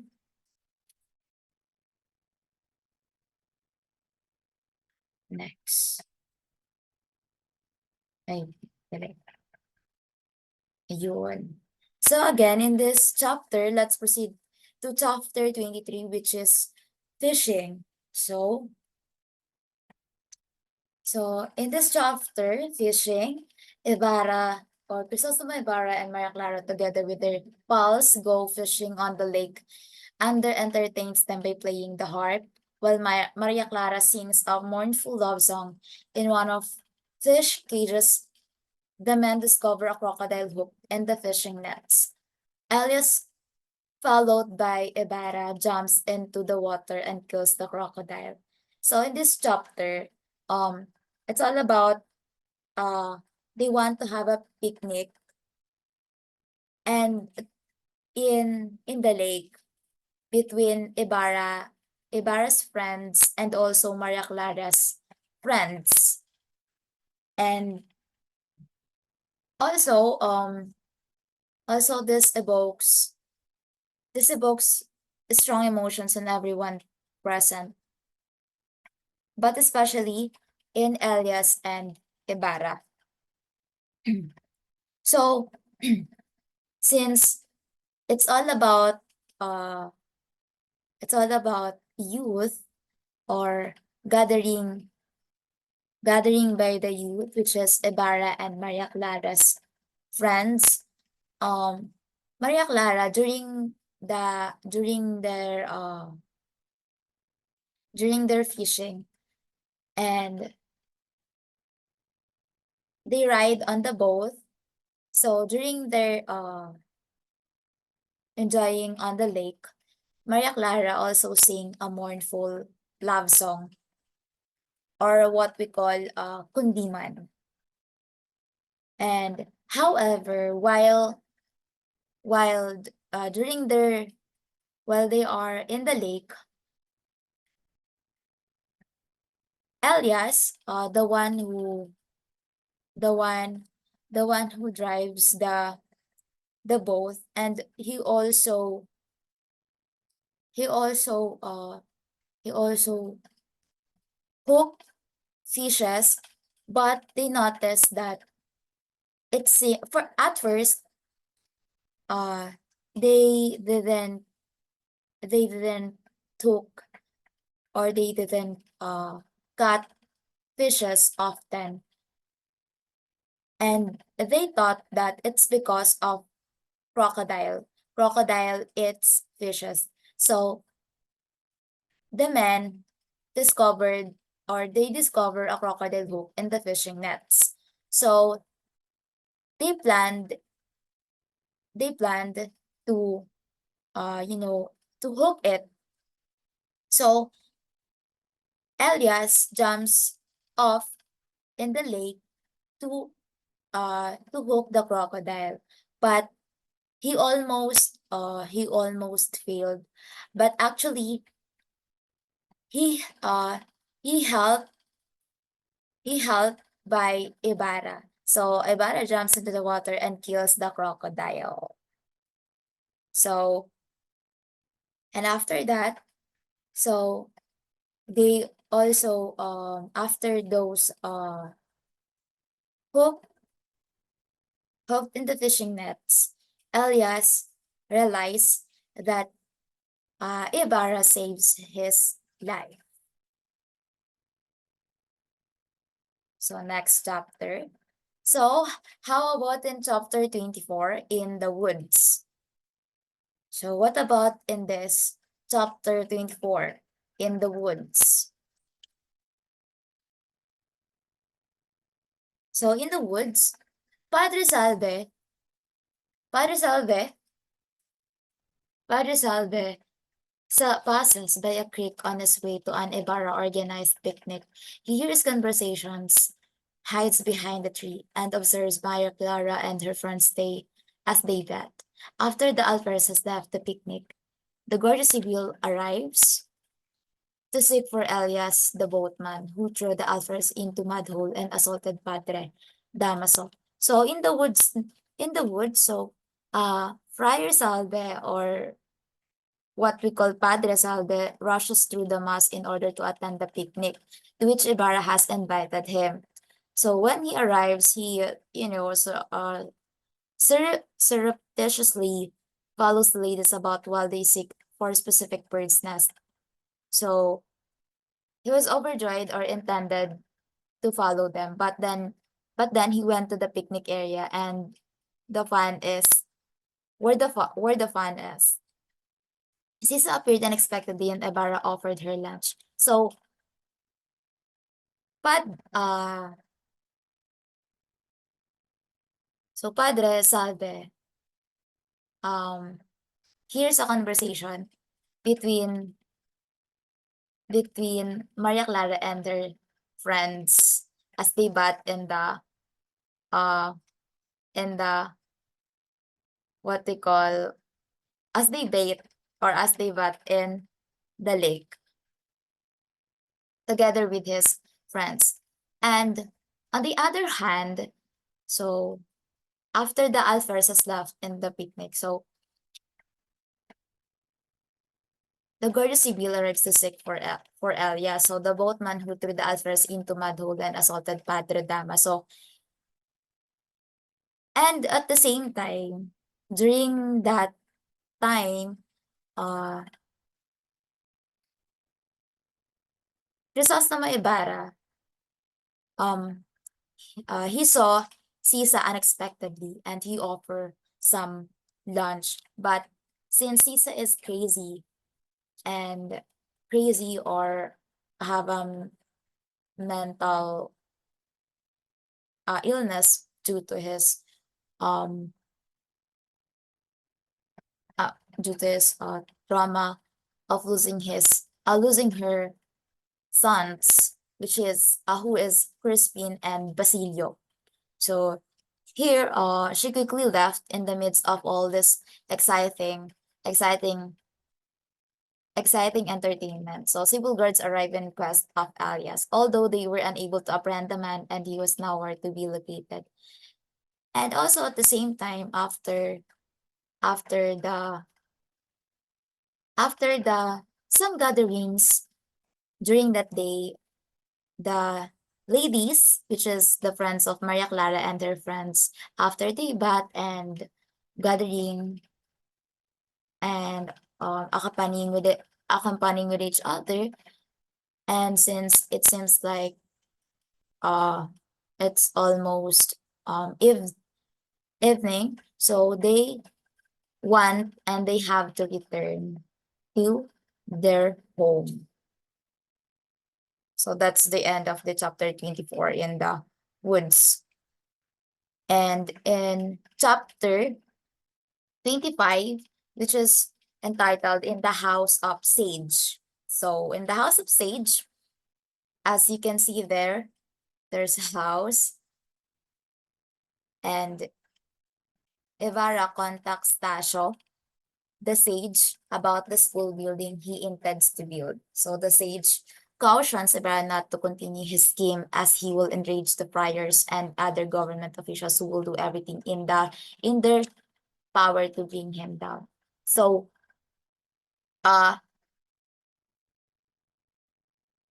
Chrysostom Ibarra went to the house of sage, which is, or who is philosopher Tasho. So actually, of course, they have a, a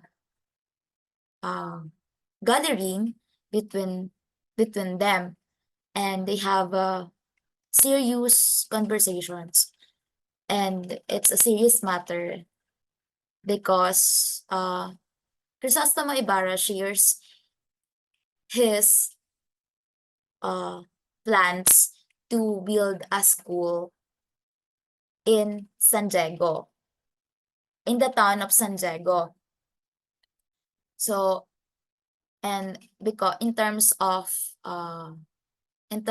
education, and that is what he wants to do and to implement, or aims to be done for the youth and the sage. But Chrysostom Ibarra expected that philosopher Tasho, or the sage, will support him on what his plan, because the sage or philosopher Tasho knows about what the background of Chrysostom Ibarra, and also about his father, which is Don Ibarra, or Don Rafael Ibarra.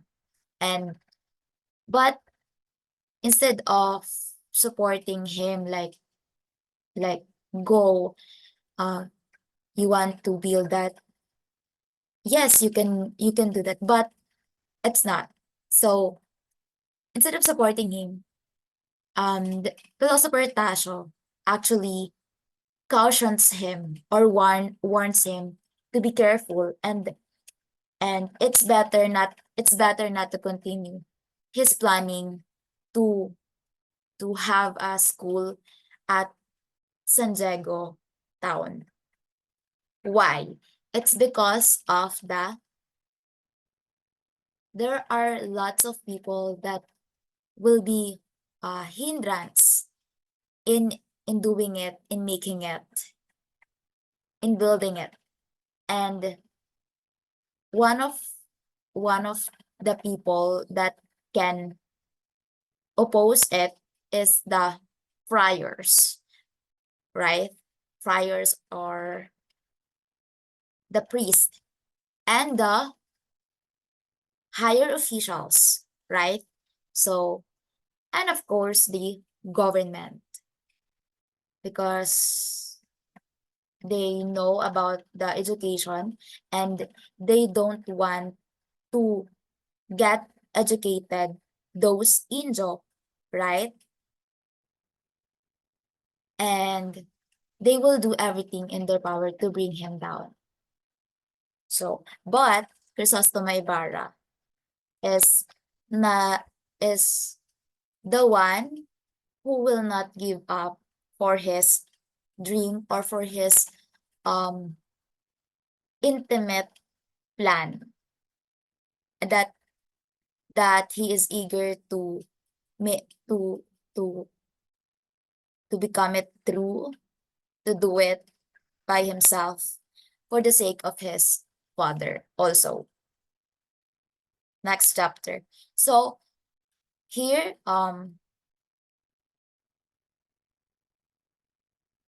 So here, the eve of the feast. So the in this chapter, it's all about the eve of the feast, or what we call uh fiesta.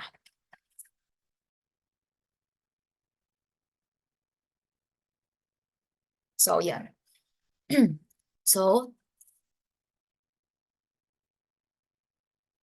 during during during the during the feast, of course, on the eve of the fiesta, as everyone is busy cooking, or nor one watches over the laborer setting the cornerstone and constructing the foundation for the planned school building. Some offer their services without charge, some pledge to pay the instructor, and still others volunteer to help build the school. Tasha cautions Ibarra, but he's still confident that his project will succeed. So let's have first the eve of the fiesta. So from the word itself, eve of the fiesta. So during that day, uh, everyone is cooking. So we all know that if we have in our town, if there is a fiesta, of course, we are going to cook, or we want to celebrate it, diba? So annually we celebrate it, the feast. So like on November, actually it in chapter 26, it is on November 10th.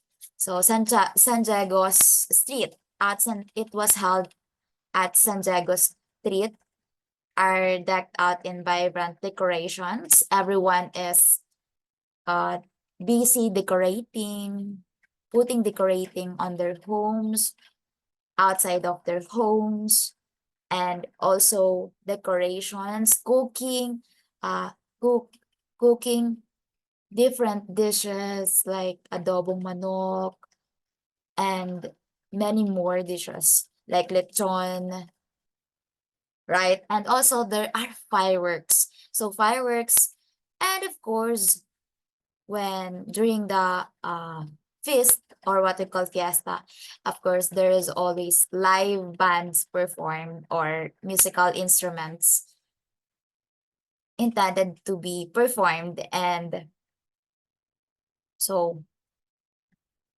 like and at the same time, chefs everywhere are hard at work making an array of delectable treats. All the meals, including duck and ham, as well as European wines and beers, are served to the wealthy. So every food provided during a feast is for everyone. So a stage was set up for Tondo's comedy presentation in the town center. Yeah, and, there is also presentation during the feast on that day. And at the same time, this is Crisostomo Ibarra is uh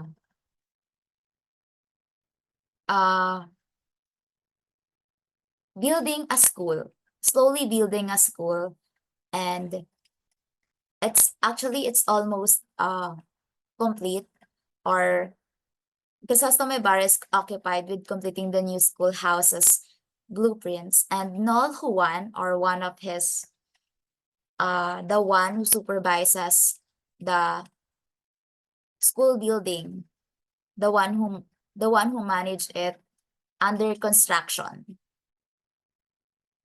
or the one who supervises the whole building of the school that planning to do. And his architect notices the unusual rafter that would be utilized too. So another one, his architect notices the unusual rafter that would be utilized to lay the corner stone. So there are some usual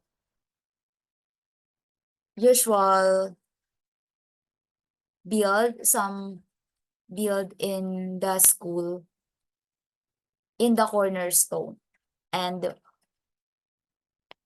but actually it is not yet complete because it is under construction. That under supervision of Nol Juan. So okay. So next. So in the twilight. What about in chapter 27 in the twilight? So in the twilight, Ibarra and Maria Clara went for a stroll with their pals. A leper is encountered by them. Maria Clara donates her laket to the ill guy out of sympathy.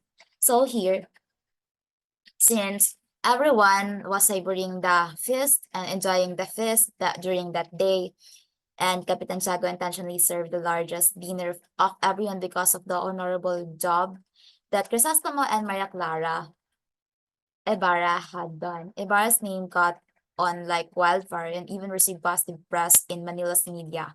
So, Crisostomo Ibarra is also well known because of his works. Also, shared in mass or media publications or Manila media or what we call Manila media. And Maria asked her father if she may go out with her friend and Ibarra, and her father agrees with her.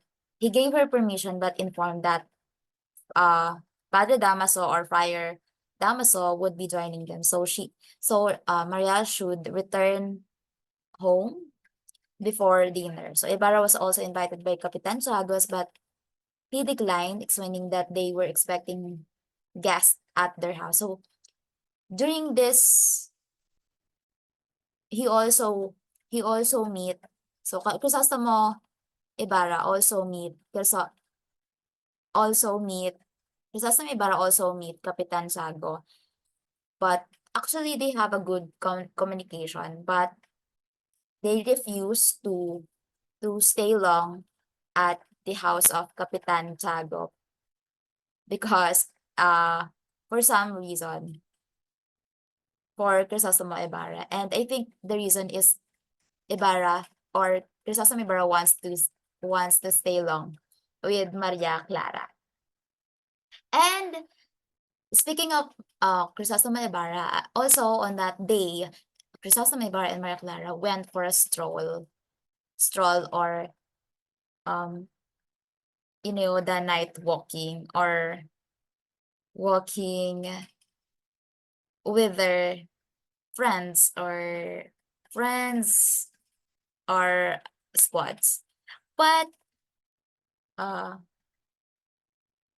in the middle of their enjoying with each other, Maria Clara encountered leper or what we call Ketamine. So a leper kneel down of Maria Clara, and because Maria Clara is looks seems to be out of sympathy, she donates her laket or one of the jewelries she have that day to the ill guy. And also Maria Clara saw Sisa. You know that Sisa is crazy, become crazy because of his two sons. And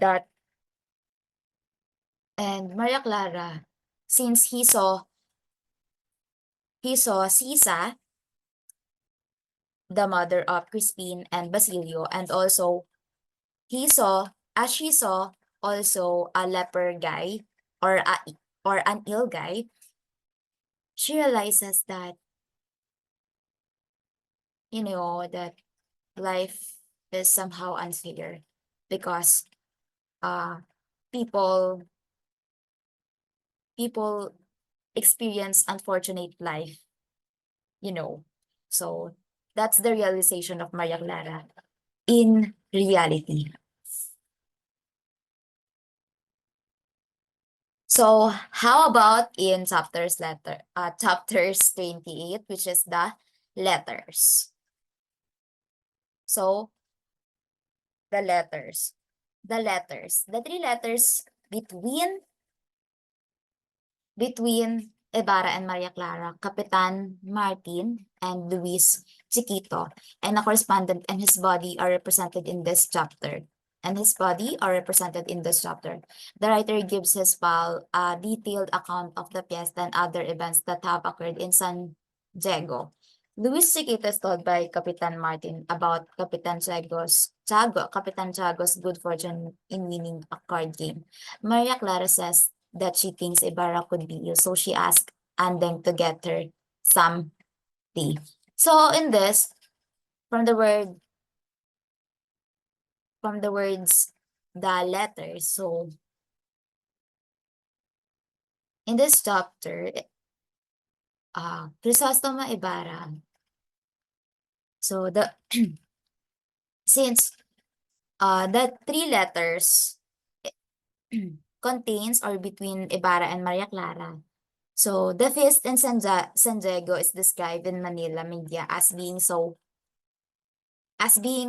extravagant and fantastical that no municipality can match it. They questioned why Ibarra wasn't there for the feast, and Maria Clara hasn't seen Ibarra, so she writes him a letter since she's frightened about rumors that he's ill. So she said she would pray for him and burn a candle in hopes for his recovery. Right? So she also requested if he could come see her the next day. So since Chrysostoma Ibarra is well known, actually his on the other hand, San Diego's San Diego Street, since they celebrate feast annually, so they actually write on the mass publication or the Manila media. And that is why some or most Spanish or Spaniards are curious about the feast that happened in the San Diego Street, that no one can match it because of the unique celebrations that they have. Like everyone is so good and cooking, good and celebrating, good and decorating different decorations, right? So everyone is very pleasant, everyone is happy, accompanying with each other. So they also consider that the feast of San Diego Street is no one can match because of their unique celebrations during annual feast. And at the same time, and at the same time, um, and at the same time, so Chrysostoma Ibarra is not yet there, or it's not really there because of the because of his sick, and Maria Clara is also panicking or worried about the health of her loved one. That's why he sent a letter and asked Andeng to get her some tea and to send a letter to send a letter to Crisostomo Ibarra.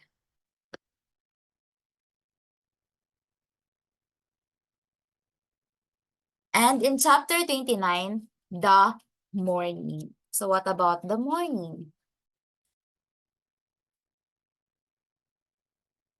So the morning on the final day, what to call that?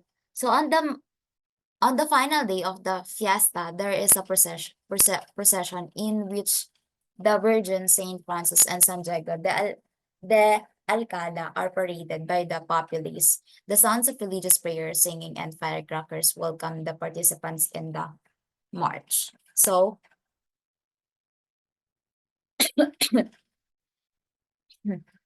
so people walk up. So since for the final day of fiesta, so people walk up to the sound of bands playing music, bells ringing, and fireworks early in the morning. So, and also there is a procession happened during the during the final day of feast in the morning, which is they have a procession of or in which the Virgin Saint Francis and San Diego del Alcala are paraded by the populace. It's like in our feast, right?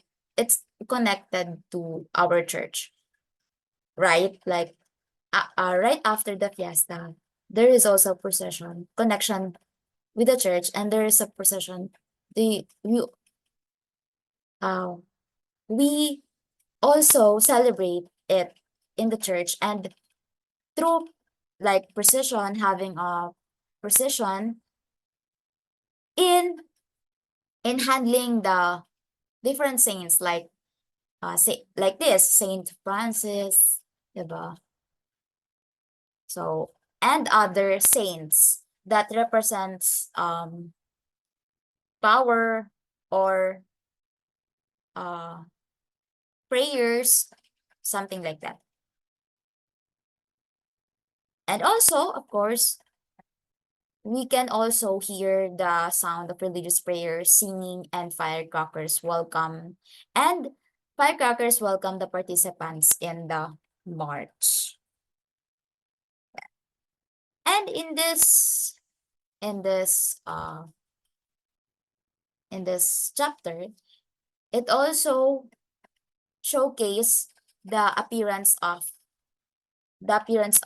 philosopher Tasho, that mo mostly all people dressed well, and they look so elegant with their jewelries. But philosopher Tasha is dressed simple and looks like nonchalant in everything. But he also insists that having too much happiness is like tossing money to the lieutenant who had beaten him. So, so he met lieutenant. So lieutenant is an official empowered to act for a higher official. So actually, who had greeted him, who is Don Filippo. Again, when we say lieutenant, it is a official.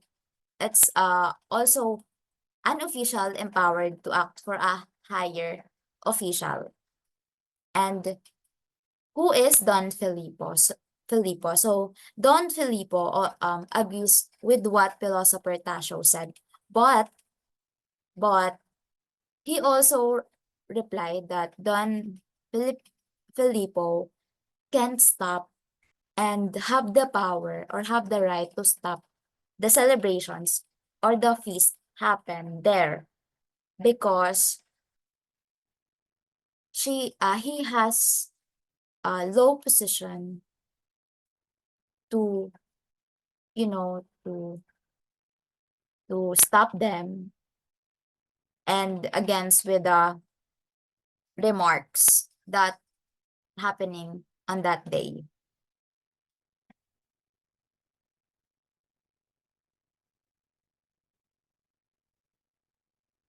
So in chapter 30 in the church. So what about in the church?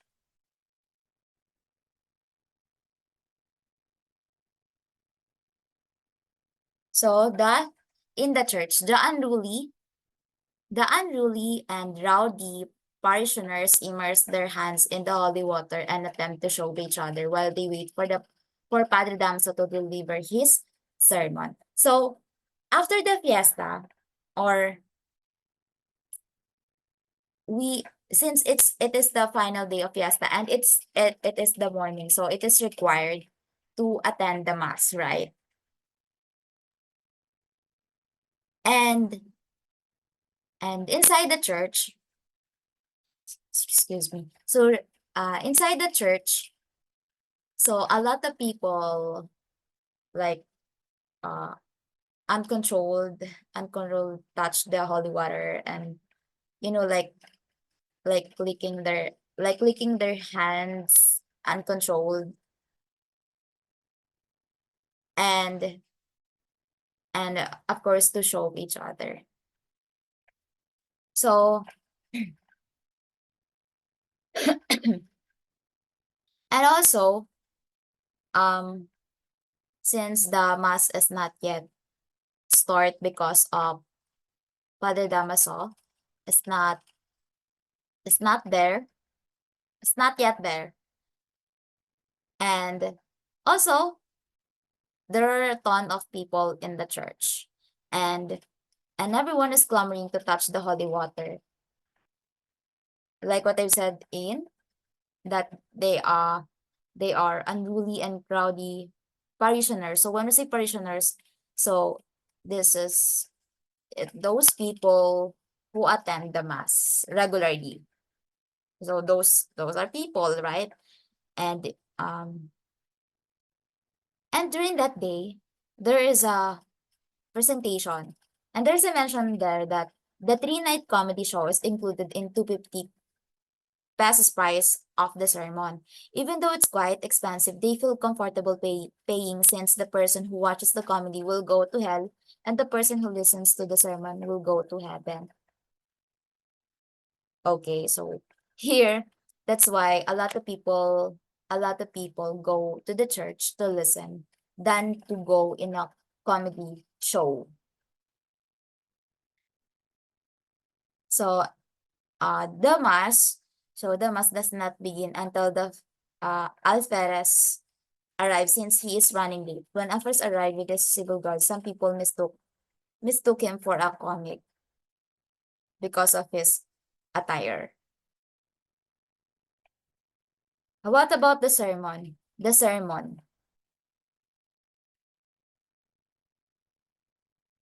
So in his speech, Padre Damaso chastises certain people who having attended schools in Manila and Europe. Padre Damaso proclaims that God would punish these people for their evil deeds, that they would receive what they deserve. Alice supporters about at the conclusion of the sermon informing him that his type is Jeopardy. Okay. So the sermon. So in his speech. So during the mass, uh the one who unable to supposed to be in charge of sermon is Padre Damaso. And what he did, or what he do during during the mass, is to rebuke certain people that having attended schools in Manila and Europe. And guess what? Or guess who? On this lines, like having attended schools in Manila and Europe. So this is Padre Damaso rebuke this, and it is for Crisostomo Ibarra's that he saw Crisostomo Ibarra in the middle of the church, in the cornerstone. So that actually Padre Damaso during the sermon is actually out of the context, because it's like it's like making personal matter about certain people that it should be not.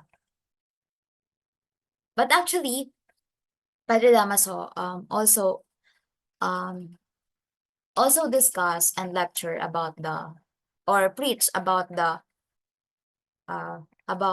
some verses, and in this chapter also insists that Padre Damaso is also good in speaking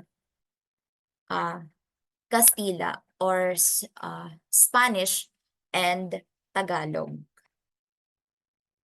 that everyone amazed, and also at the same time everyone will get bored because of the rebuke of Padre Damaso. And at the same time, in the middle of the sermon, Elias noticed that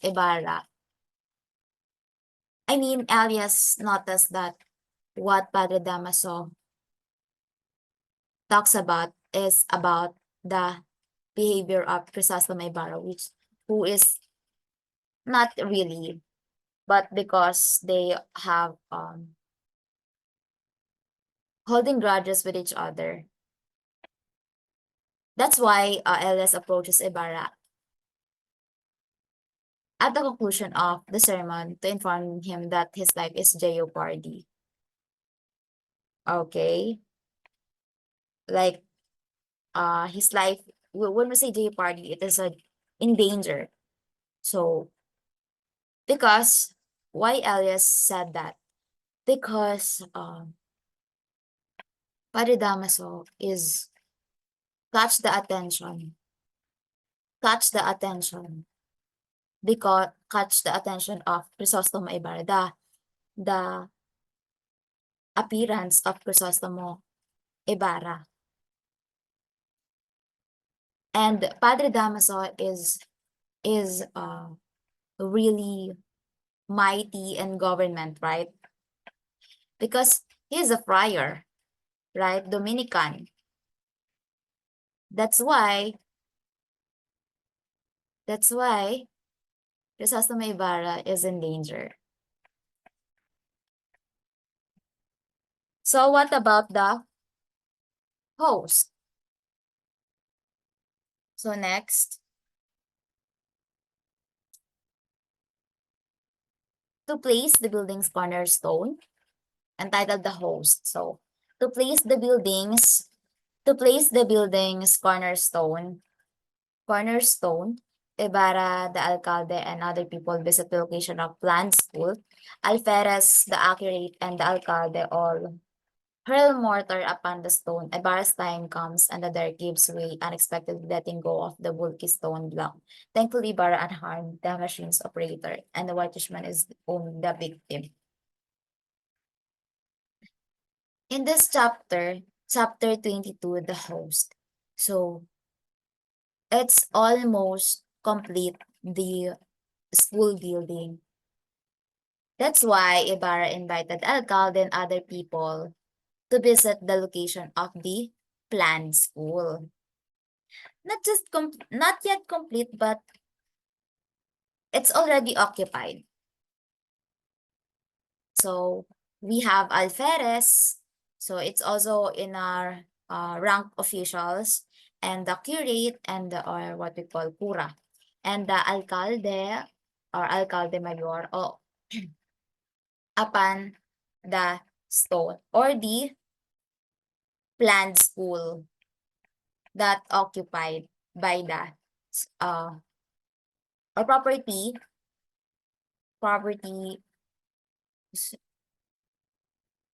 with that or in connection with that stone. So actually, there is a incident happened there, and happened there during their bless. They actually want to bless the planned school to build. But however, there is a bad incident that happened there during their monitoring and visiting, that whitish or yellowish man, to be called. Actually, he is a yellowish man. The one who construct, or the one who build the planned school. But the incident happened there is the because of the bulky stone block, because of the bulky stone. So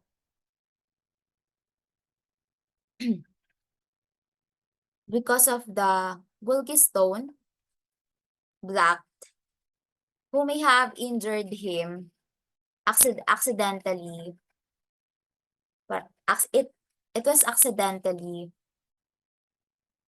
fall fall it to him, fall it to him, that caused it to harm him to and to be died. That actually Ibarra is almost harmed too. But Crisostomo is not dead, and he's also safe, and the machine's operator and the whitish man is only the victim. And also, they also said that the yellowish man is the one who planned to fall it to Crisostomo Ibarra, but accidentally fall it to him, or to the yellowish guy.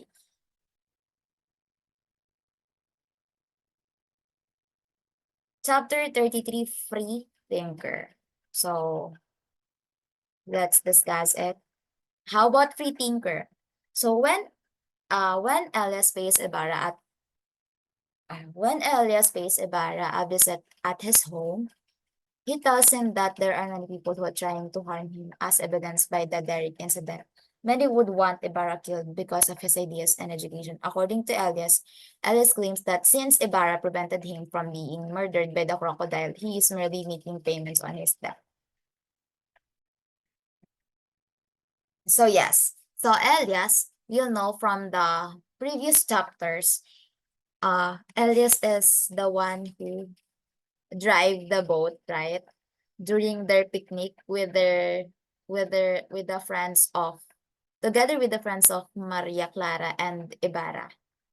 Yeah. And Alias, we can also remember that Alias is the one who swim and jumps off to catch and to kill the crocodile.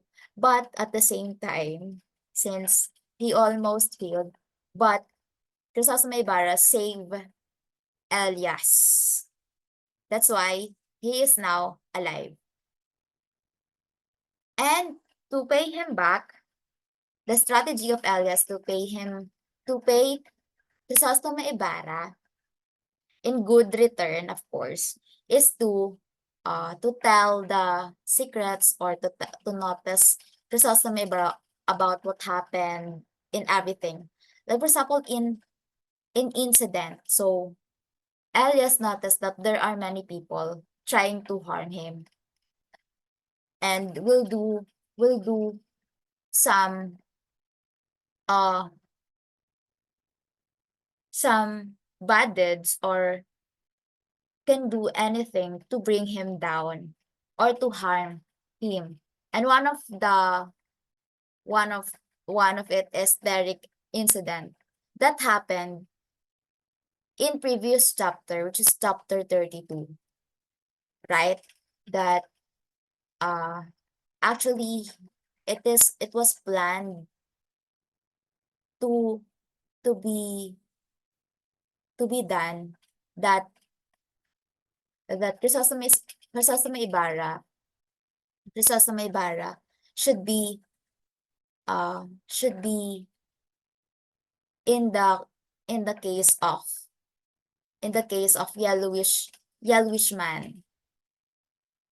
Yellowish man that is already died because of the incident happened in the planned school. So that is why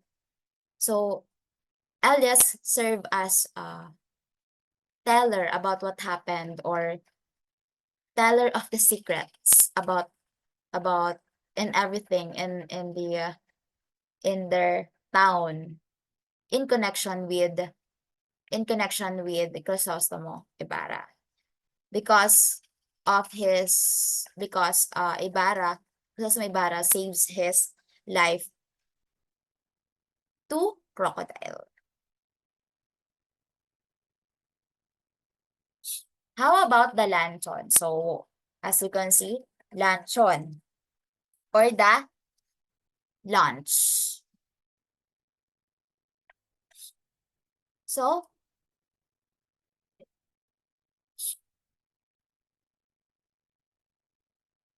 during in this chapter, the lanchon, Padre Damaso makes fun of Ibarra for constructing a school at supper. Ibarra doesn't say anything, but when Padre Damaso this disparages his father's honor, Ibarra dashes toward the curate, threatening to kill him with a knife. Thankfully, Maria Clara steps in. So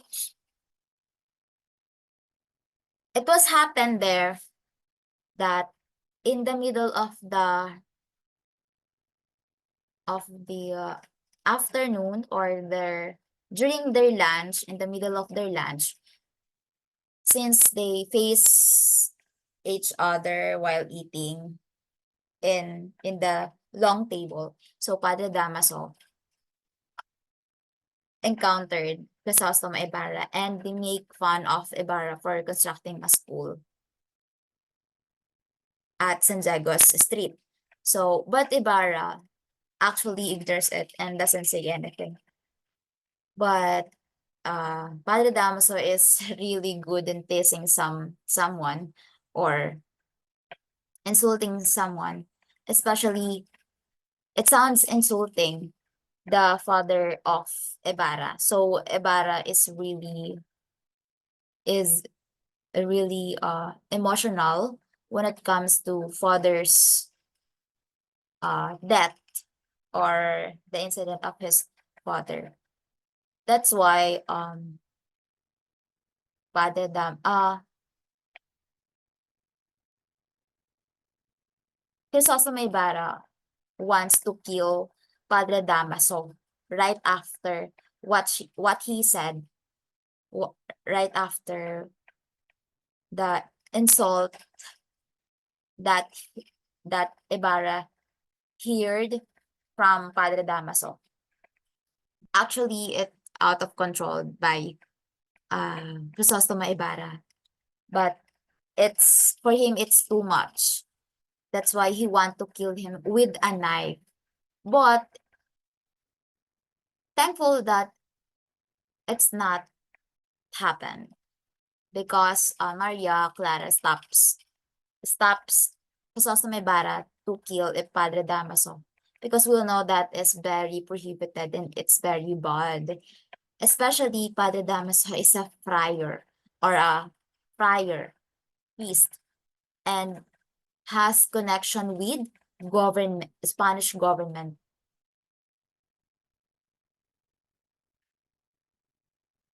So that is the incident happened, or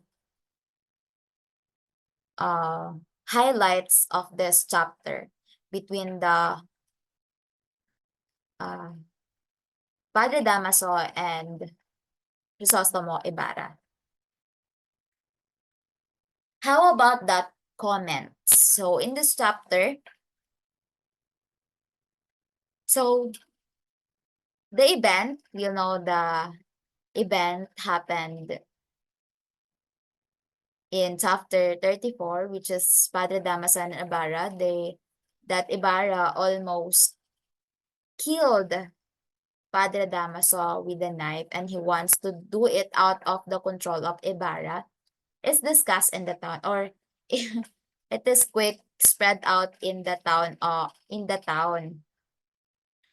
and it's actually accurate because Ibarra's lack of self-confidence is criticized by the town captain, and some believe that the church will label him a filibuster and excommunicate him, which is also true. So when we say filibuster, it is a person who against with church and the government and excommunicate him. So nonetheless, Don Filippo and Capitana Maria conquered that Ibarra acted honorably and responsibly in preserving his father's legacy. That for Don Filippo and Capitana Maria is it's like they are it's like that they are proud because Ibarra able to protect and able to protect his father's legacy, and able or willing to do it just for the sake of his father. And that's one of the great characteristics of Chrysostom Ibarra, that he is willing to do with the person he really loves, whether it is loved ones, family, friends, and so on. So in this chapter 36, the first cloud, or it is also known as the first conflict and first problem. So the first cloud. So let's see the details. Capitan Tiago informs Maria Clara and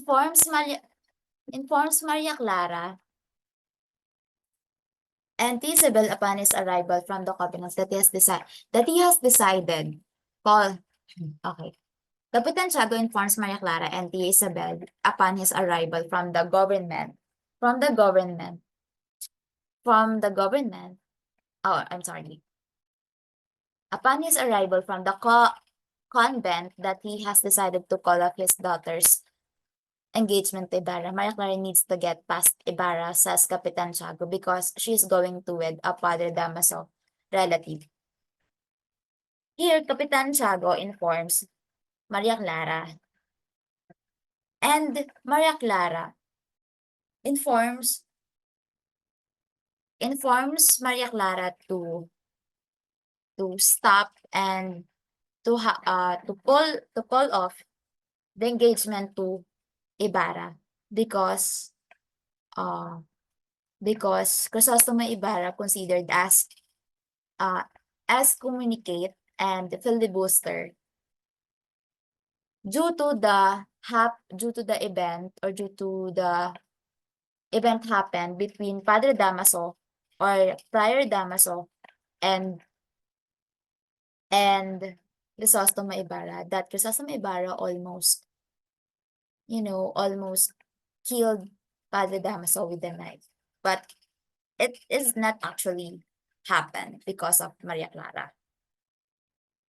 And on the other hand, Maria Clara, of course, get emotional with that because she is not prepared, and she also insists that it is not easy to change love someone. And he also, Kapitan Tiago also informed that Maria Clara will have a new partner or new suitor from the prior Damaso's relative that will be arrive soon in the Philippines. So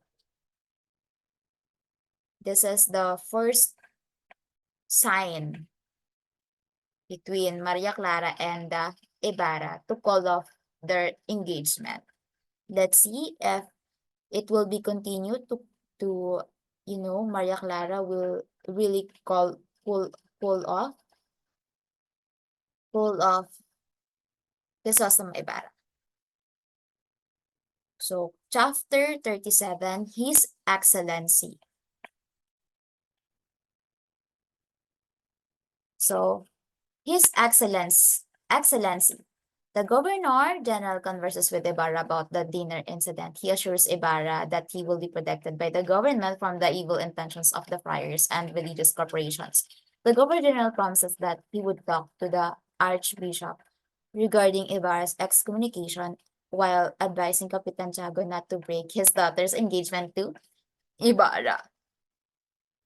Is it a good news? Of course, it is a good news for me because you are Governor General or General, what we call General. Governor General visit Crisostomo Ibarra. So Capitan General decides he'd like to speak Ibarra. So, and the conflict, so they say that the Masa is absent because he isn't feeling well, and the Captain General insults the truant priest. When the friars try to broach the subject of Ibarra's excommunication, the Captain General waves them off, dismissing them before they can tell him their thoughts regarding the conflict. Okay. So once again, the conflict between the church and the state arises as the Captain General refuses to respect the friars. The friars of San Diego. Of course, he's more capable of mistreating priests than the other governmental officials like the ensign because he is the highest ranking Spanish officer in the Philippines. So Governor General has a good intentions and has a good heart. And he is also fair-minded, right? That Governor General is support Crisostomo Ibarra on what his plan, and it seems like Governor General is also amazed with with what Crisostomo Ibarra did between Padre Damaso and Ibarra, which is about the dinner incident in the middle of their lunch, right? And because Governor General knew about it and informed about it, he actually um he actually wants to be in the side, and he want to favor with the side of Ibarra, and he will be protected the government from the evil intentions of the friars. Friars like Friar the Friar Damasco or Padre Damaso. We all know that he is very greedy, and and other religious corporations.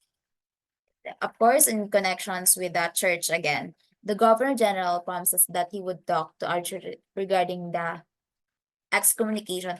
Why? Because he is also considered as filibuster in connection with the incident again, that filibuster is a man who opposed the church, the rules of the church. And of course, we'll know that Friar Damascus, who are in, for him is a respectable, respect, able supposed to be respected by all people because he is a friar Dominican, and he is in a rank position as he is a Spanish. But the Governor General uh wants and make a plan to stop the planning to be considered as communication and filibusterismo of Ibarra. And also not to break with Maria Clara, his great love. So this in this chapter, His Excellency, it is a good news. And not to break his daughter's engagement to Ibarra. So I think Now for chapters 38 to 40, I will be the one to discuss these key chapters.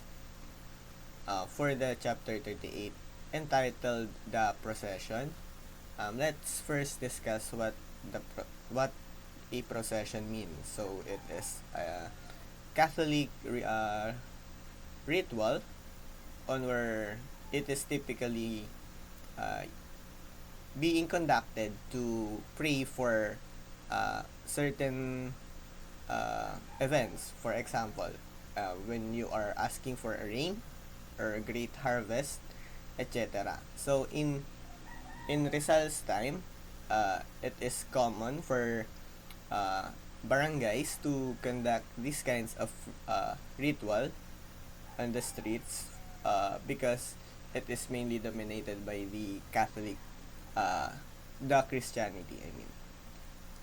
So the story begins with uh, the municipality puts another procession in which it shows pictures of the Virgin Mary, Saint John, Saint Francis, and San Diego. When Tasha notices the saints is statered and subpar attire, he equips cynically that the saints would be ashamed of a way of life of their fellow God's worker. So Tasha notices that the saints are not properly dressed because during their time, it is important for the what call this? It is important for the saint or uh, the statue to be dressed properly because it is it is a way of showing respect for the said saints or the images that the Catholics created. So when Tasho, an important figure on their town, saw that these uh, statues of Saint John, Saint Francis, San Diego, and the Virgin Mary was not properly dressed, uh, he becomes uh, displeased. So another details for the chapter, the the captain general overhears this discussion and he uttered it is better to ban these kinds of celebration because of the disrespect that the town is being given to the saint, and he also became skeptic on how the town of San Diego uh, give give power to the church. Now for the chapter 39, it is entitled Doña Consolacion. So let's first have an introduction of Doña Consolacion. So she is uh, a she is a call this, she lies between the culture of Spanish and Filipino, and she is married to Alferez, and she have this kind of attitude on where she looks down on the Indios.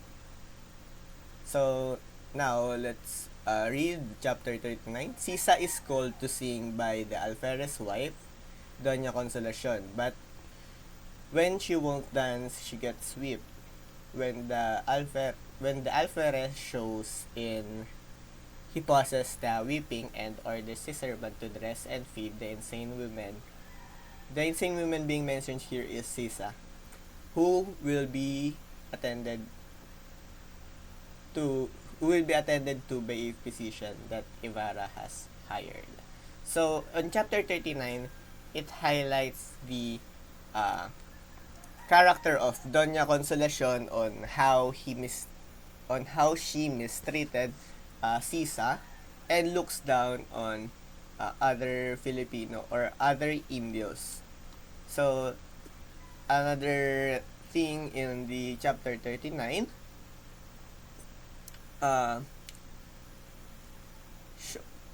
there is also a scene in chapter 39 on where Doña Consolacion she pretended that she doesn't understand Tagalog. But then she gets mad and start yelling Tagalog herself and being mean and continue being mean to Sisa before the Alferez shows in the scene. Now, for the chapter 40, it is entitled The Right and Might. So, it is about the resignation.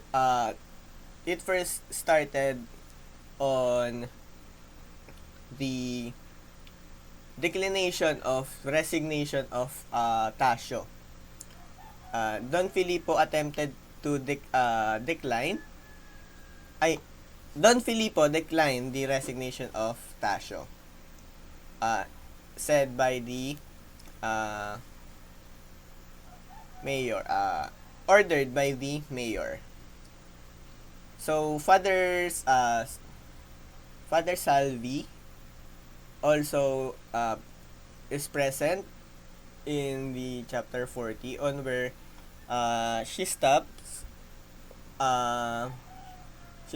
Maria Clara to attend the play that is happening on the festival or at the theater, because Padre Salvi is insisting that Maria Clara is excommunicated. Now, let's read. When Ibarra shows up, he joins Maria Clara, her companions Don Filippo and Padre Salvi in seeing a play. Don Filippo is instructed by Padre Salvi to forbid Ibarra from attending the performance because he has been excommunicated, and his presence will corrupt the populace. When Don Filippo declines to stop Ibarra from seeing the play, Padre Salvi leaves. So, I get the information mixed up. The one who is excommunicated is Ibarra, not Maria Clara, So, when Don Filippo inserted his power over Padre Salvi and did not follow his orders, Padre Salvi leaves the scene. Now, it is because Padre Salvi has obsessive jealousy towards Ibarra, and also he also believed that Ibarra will be abducting Maria Clara, or he's attempting to leave the place with Maria Clara. Then uh, yeah, there's also a news report fabricated that a heroic narrative for Padre Salvi portraying him as a sole architect of peace amidst the chaos. Then this embellishment highlights the unreliability of the media during that time period, because there there's a fabricated uh, reports for uh, Padre Salvi to make him look better, or have an better image than his actual this than his actual attitude in person. Now for chapters 41, this is the end of my part of key highlights. Now for the chapter 41, let's continue with Ben. Thank you. Chapter 41 The Two Visitors. He is told by Alice that Maria Clara has a fever. After that, a man by the name of Lucas shows up and begs for money for his brother, who was killed in the Tangere. Ibarra tells him to return later that day since he has a sick person's appointment. So, in this chapter, merong dalawang bisita si Elias. So, una, pumunta si Elias sa bahay ni Ibarra para ipaalam na merong sakit si Maria Clara. At si Elias ay nagpaalam din kay Ibarra na magtutungo siya sa Batangas. At habang nag-aalala si Ibarra, naisipan niyang pumunta kay Kapitan Tiago o sa tatay ni Maria Clara para sana kamustahin si Maria Clara. Pero habang siya ay patungo doon, ay nakasalubong niya si Lucas, kung saan um, si Lucas ay kapatid ng dilaw na tao. So, sa mga previous chapter, ayon ay ipinaliwanag dito kung sino nga ba yung dilaw na tao na yun. So, siya ay namatay doon sa bato, kung saan doon sa patibong ng mga pari. So, sinabi ni si Lucas, sinisingil niya na si Lucas, nang mamakaawa siya, nabigyan siya ng pera ni Ibarra. Pero sinabi ni Ibarra na bumalik na lang siya bukas dahil meron siyang importanteng pupuntahan, kung saan pupuntahan niya si Maria Clara na merong sakit. Next chapter. In this chapter 42, the Espadanya couple. To attend to Maria Clara, Don Tiburcio de Espadanya and the spouse Victorina, together with Linares, a distant relative of Padre Damaso, arrive at Capitan Tiago's home. Donna Victorina compliments Linares, informing Capitan Tiago that he came to the Philippines in search of employment and the spokes. While they await the arrival of Padre Damaso, Maria Clara receives a prescription from the fictitious Dr. Espadanya. So in this chapter,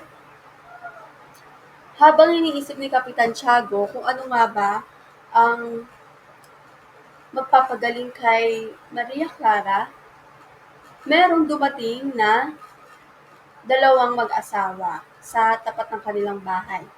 Kung saan, which is Don Tiburcio and Victorina. So sila yung mag-asawa at sila at malayong kamag-anak ni Padre Damaso.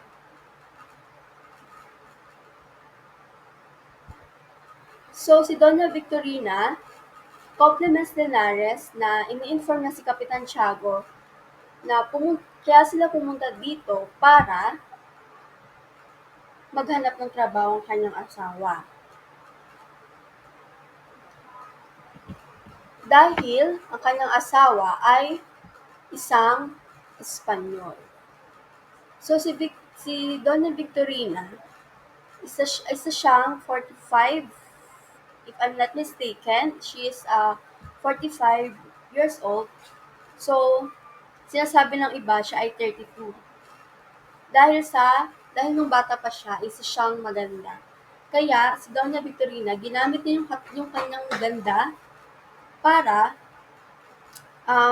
mapangasawa ng isang dayuhan.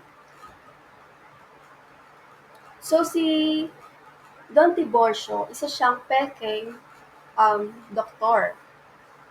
So, nag,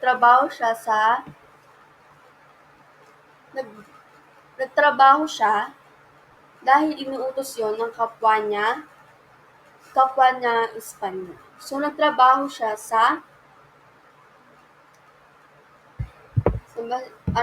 nagtrabaho siya um, sa San Carlos bilang isang tagalinis. At doon, nalaman ng iba na hindi siya tunay na doktor. So, nawalan siya ng pasyente. At nawalan siya ng pasyente, gusto niyang itry na mamalimos. Pero, nung naging asawa niya si Donna Victorina, binihisan siya nito ng magandang kasuotan at kagalang-galang para ipakita sa mga tao na sila ay mayaman at kaya na nilang i-level yung kanilang sarili sa mga matataas na antas. So, ang karagdagan, kaya naging Despadanya, kanilang apelyido, dahil idinagdag lamang ito ni Doña Victorina. Kaya naging pangalan ni Doña Victorina ay Victorina de los Reyes de Espada. So Maria Clara received a prescription from the picturesque Dr. S. Padan. Now let's proceed to the next chapter, which is the chapter 43, which is called The Plan. So let me read the highlight of the chapter. Presenting himself to Padre Damaso, Linares states that he is the brother-in-law's godson. Linares claimed to have completed his legal studies at the university and to have arrived in the Philippines in search of employment and a spouse. Padre Damaso calls Capitan Tiago after learning this. Meanwhile, Lucas, the brother of the man with the yellow complexion who was killed with the direct collapse, goes to Padre Salve to beg for assistance. So the priest or Padre Damaso is introduced to Linares, after which he conjures up a plan. That's why he called Capitan Tiago, because he wants Linares to marry Maria Clara. Meanwhile, Lucas is formulating a plan to harm Ibarra, and on the other hand, Padre Salvi also has a plan to his own. So you might wondering why the chapter is called The Plan. It is because it suggests that the character are all trying to plot their next move and outsmart each other. No, so it's not just a literal plan, but rather a representation of a complex web of relationship and motivations that are driving the plot forward. So overall, the chapter 43 is an important moment in the novel. Why? Because it set the stage of the final confrontations between the character and reveals the depth of their motivation and alliances. So that would be all in the chapter 43, the plan. Next one, we have the chapter 44, which is called An Examination of Conscience. So the highlight of the chapter is Padre Salve mentions that Padre Damaso will be transferred to a town in Tayabas. Since Maria Clara is still sick, The curate suggests that Maria Clara makes her confession. Tia Isabel agree with the curate and prepares Maria Clara for her confession.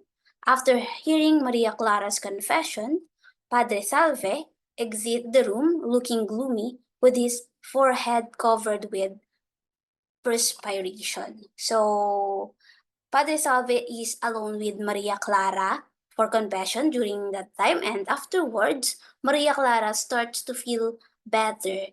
And Doña Victorina say it was all because of Don Tiborcius' skills and expertise.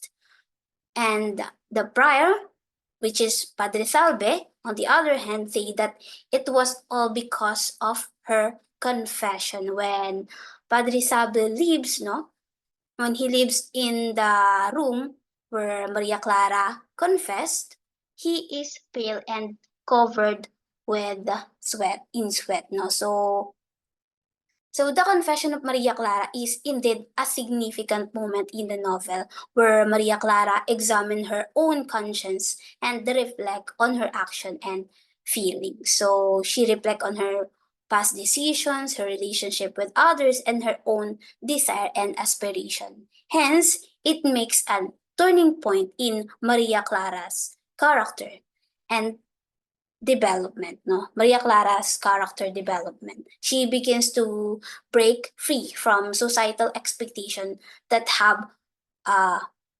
instilled in her, no? And start to take step towards self-discovery, love for herself, and personal growth. So that is all in the chapter 44, an examination of conscience.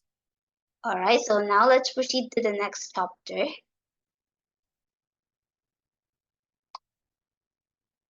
So, hello everyone. I am Noemilin Banaguas, and today I will be discussing the remaining chapters of this novel. So, let's start. Okay, so we have chapter 45. It is entitled The Hunted or The Persecuted. So, let's talk about it.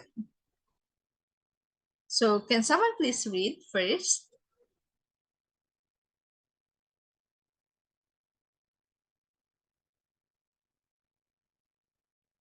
All right. So, here, all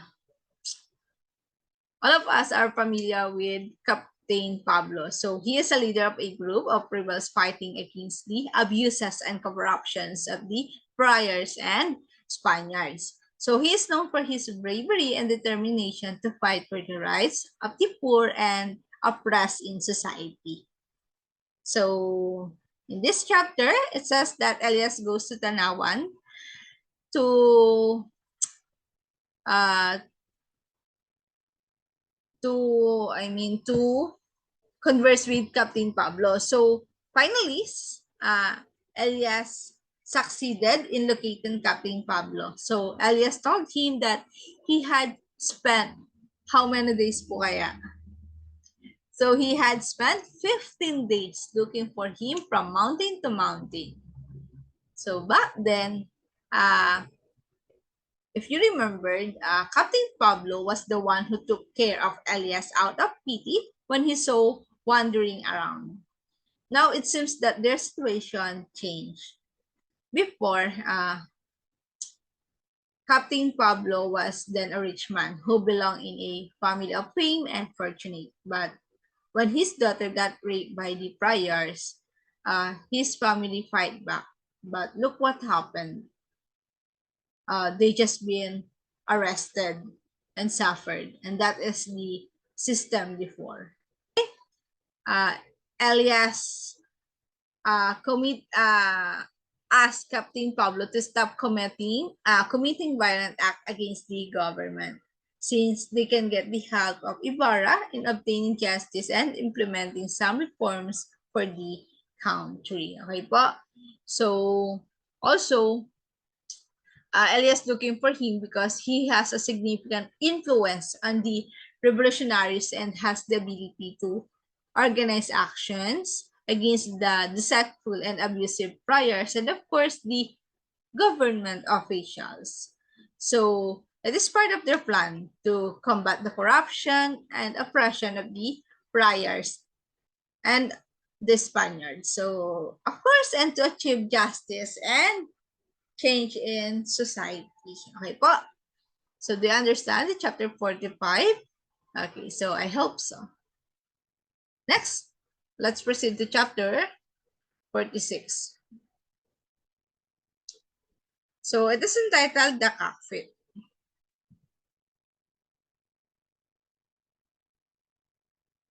Can someone please read? All right.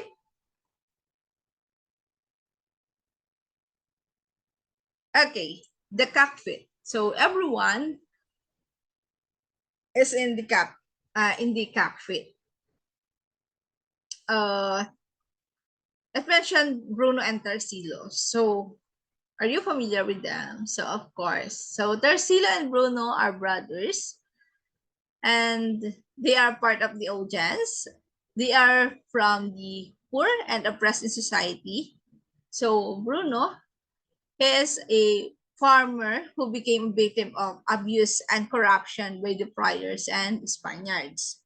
So his experiences of oppression and hardship in society fueled his anger and determination to fight against the deceitful in power. So on the other hand, Tarsilo is a native tribe leader who attempted to rebel against the oppression and exploitation of foreigners. So his character shows shows the bravery and determination to defend his fellow countrymen against the exploitation and oppression. So going back, since the brothers are poor, they wish to place their bets and join the fund. So but they have no money. So Lucas approaches the two boys and offers cash, reminding them of the revenge they have to exact upon those who caused the death of their beloved father, and inviting them to join him in a rebellion that he is planning to start. Okay po? So at first, of course, the two brothers refuse. But later on, they see Lucas talking to Pedro. Wife, husband of Sisa, and the father of Basilio and Crispin. So Pedro received his silver coins from Lucas. So the brothers then decided to join and left after each getting 30 pesos from Lucas and give additional 10 of every member they can recruit. So they agreed to meet at the cemetery at 8 in the evening.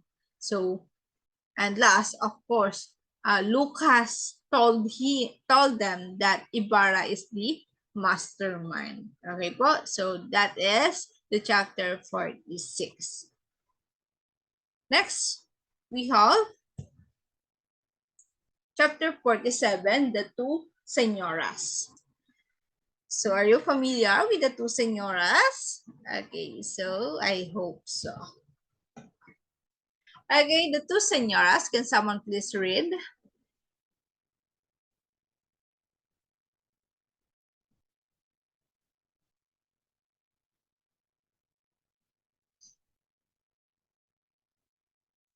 Okay, so here, Doña Victorina keeps splashing her eccentric clothes on the streets, even it wasn't unpaved and dust all over her gown. So, Doña Victorina is a woman who pretends to be Spanish.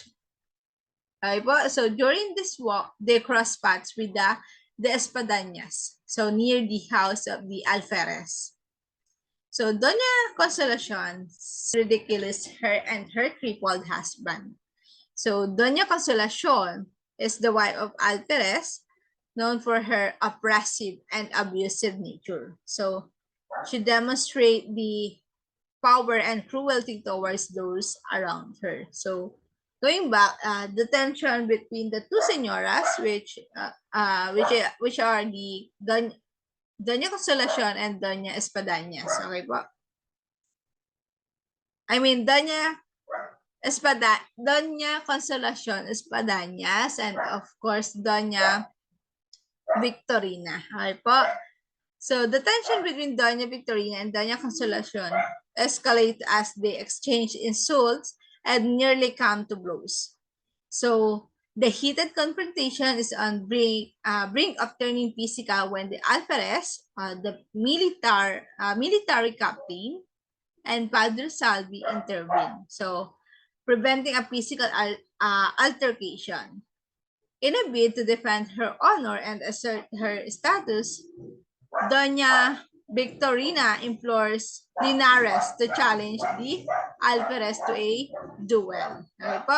So, this call for a duel is a reflection of the societal norms and values of the time. So, where honor and reputation had significant importance. So, especially among the upper class. Okay po? So, by demanding a duel, Doña Victorina seeks to uphold her dignity and standing in society, showcasing the pride and ego. So, this is the chapter 47, the two senyoras, wherein we have Doña Victorina and Doña Consolacion. Okay po?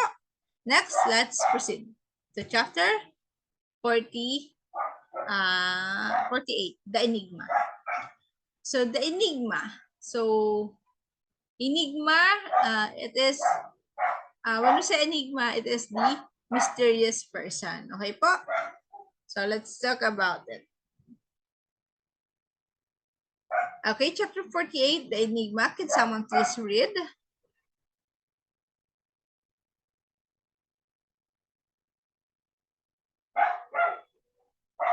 All right, so it says that Ibarra wishes to inform Maria Clara that his excommunication is lifted.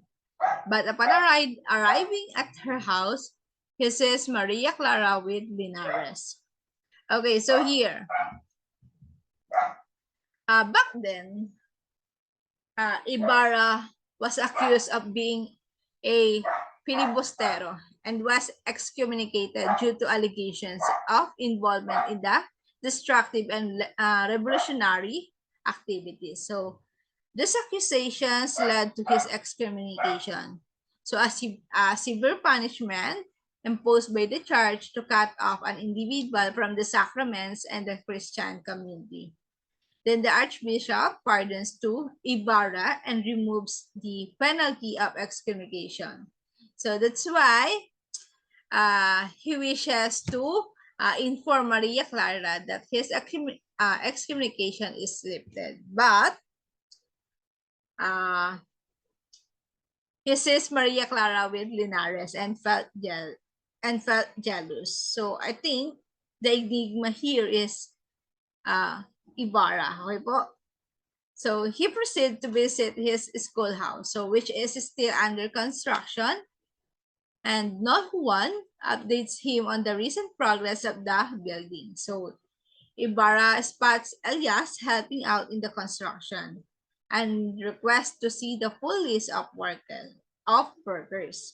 When not one left, he approached Elias. So Elias asked if he could speak with him later in the afternoon by the river, and they agreed. So he wants to talk to Ibarra regarding to Captain Pablo and the rest of the prosecuted men. So Elias walks away and Don Juan approaches worker. So that is the chapter 48, the Enigma.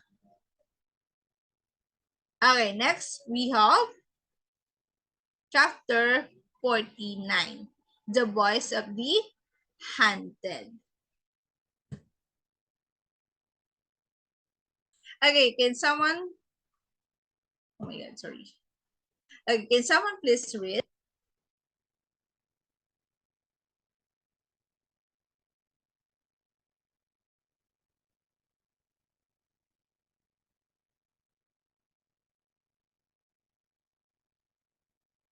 All right. So here,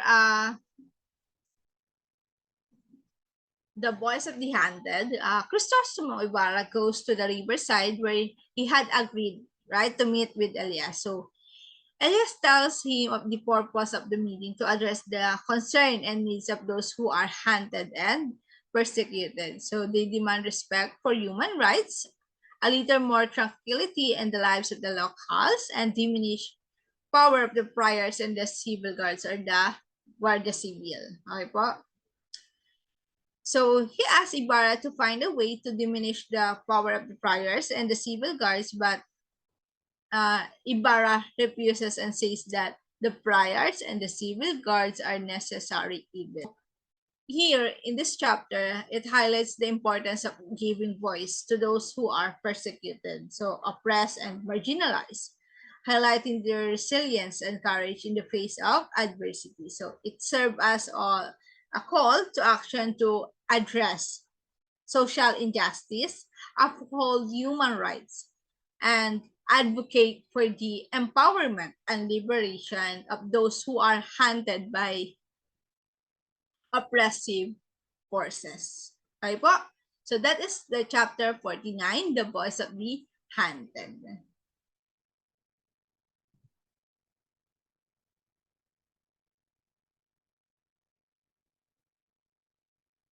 Next, we have chapter 50. So it is entitled Elias' Story.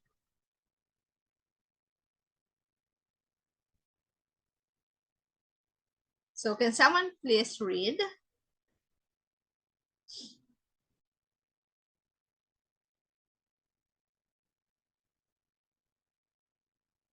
All right. So here, Elias narrates his story and disastrous lives of his ancestors upon Ibarra's request. Okay po? So during the challenging period, upon hearing and reading this story, Elias faced significant hardship and struggle as he had to fend for himself and navigate life while living alone and wandering the streets. So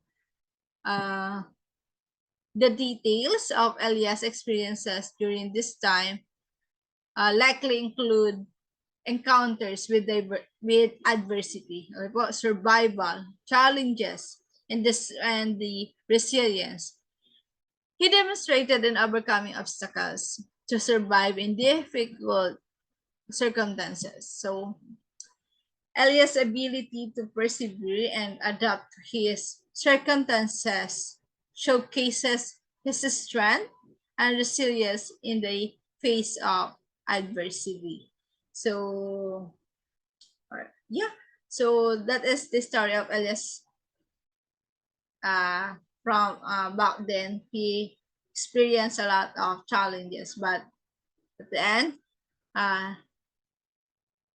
he had to fend for himself and navigate life while living alone. Okay po? So, he overcome the obstacles, the circumstances, and those challenges showcases his strength and resilience. Okay po? So that is the chapter 50.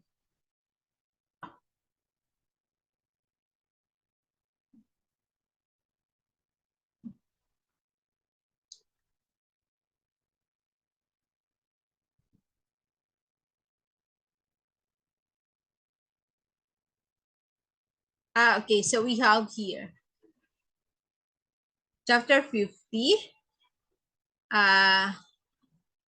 Yeah, but when their families pass her faces, they lose everything. So Elias' sister commits suicide while he roams the provinces as a hunted and lonely man. So uh, that's how that's how the uh, that's how the that's how Elias' story uh, shaped him from being a strong man because of the past that he experienced. Okay po? So Elias' sister commits suicide. Then then Elias has no choice. Okay po? he has no choice. That's why he tried to live alone and tried to overcome those challenges in life. Okay po? So now he is the friend of Ibarra. Okay po? So now let's proceed to chapter 51.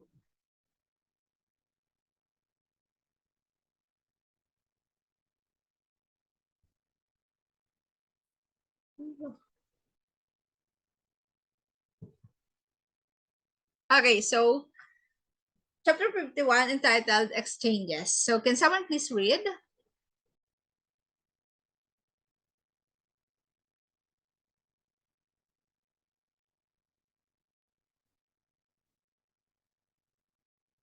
Okay, so here in chapter 51, Doña Victorina wrote a letter to Linares, who is currently still living in Captain Chago's house. So she tells him that he have to do well with the Alperes after 3 days.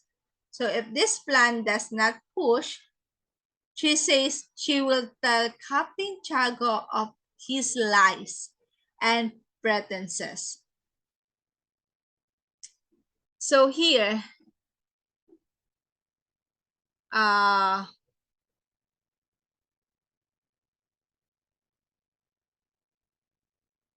the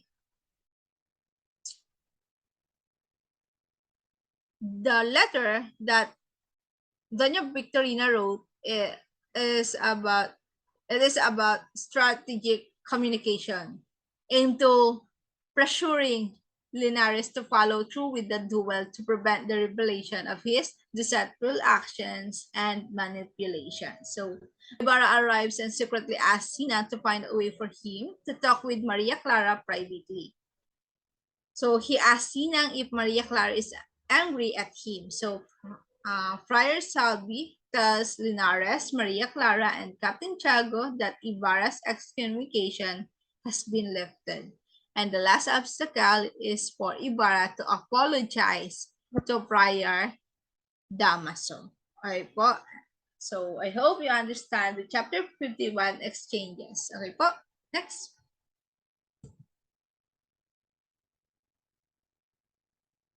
We have chapter 52, the card, the dead, and the shadows. Okay, so can someone please read?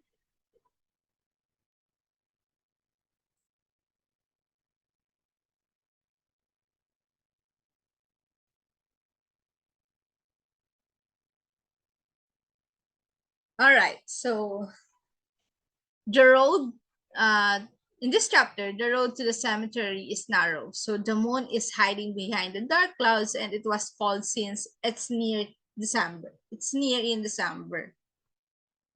So three men are talking. They are Pedro, Tarsilo, and Bruno. So if you remember, they are the characters in the cockpit arena. Okay po. So Pedro will attack the convent to avenge his wife and sons. So the two brothers will head for the barracks to accept revenge upon the soldiers who were responsible for their father's death. So a few minutes later, Lucas arrives and instructs them to attack the barracks and the charge. So Elias, after spying on Lucas, finds out about the plan that will incriminate Ibarra. So that is the after that Elias has the chance to spy to Lucas, and he finds out about the plan. So that uh, a plan that will incriminate Ibarra. So that is the chapter 52, the cards of the dead and the shadows. Okay po. Next, we have chapter 53. So, il buon di si conosce domattina, or a good day is foretold.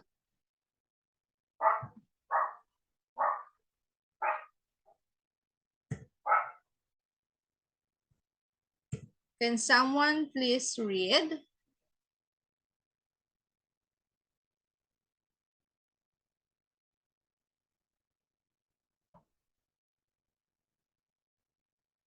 All right. So here in chapter 53, a good day is foretold by the morning. So news spreads about the flickering lights and the moving shadows in the cemetery, and the people believe that it was the souls in purgatory mourning over their dead that lighted the candles in the cemetery, but there was only one light that night. So from the match that Elias used to see his companions, um, philosopher Tasho, who is bedridden at that time, converses with Don Filippo, who has recently resigned from office. So Don Filippo, I mean, he wishes that mayor, he wishes the mayor to continue in his fight. So they also talk about the issue concerning the trouble with the civil guards or the Guardia Civil and the priors and of course Ibarra. So after that, uh, philosopher Tasho predicts his death. So which he says will come in a few days. Okay po? So next we have chapter 54. It is entitled The Revelations. Revelations. So can someone please read?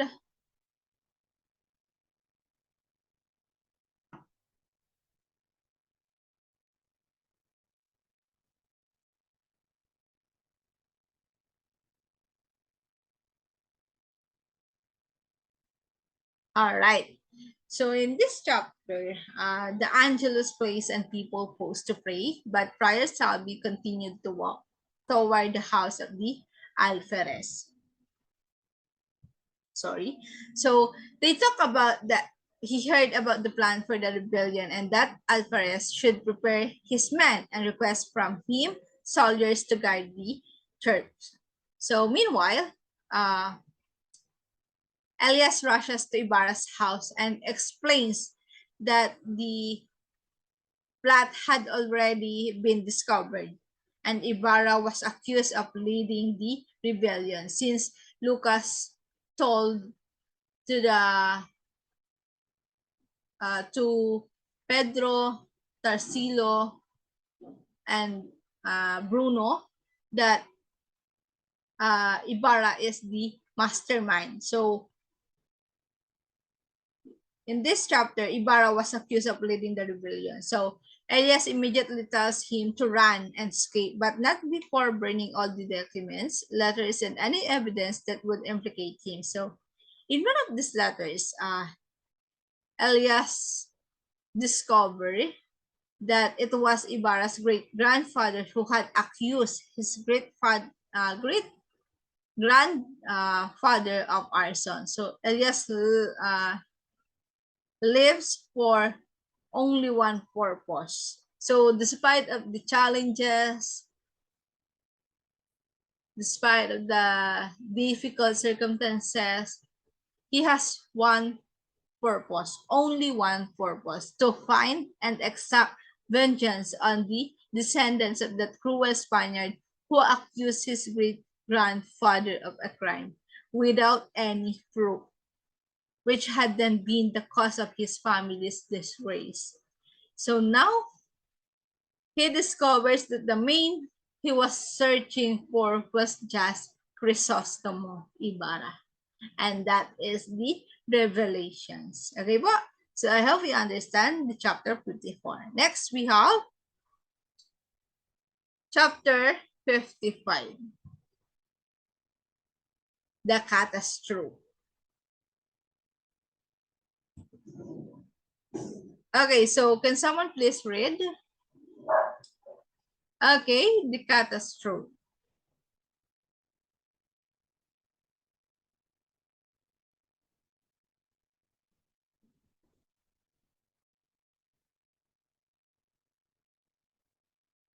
All right.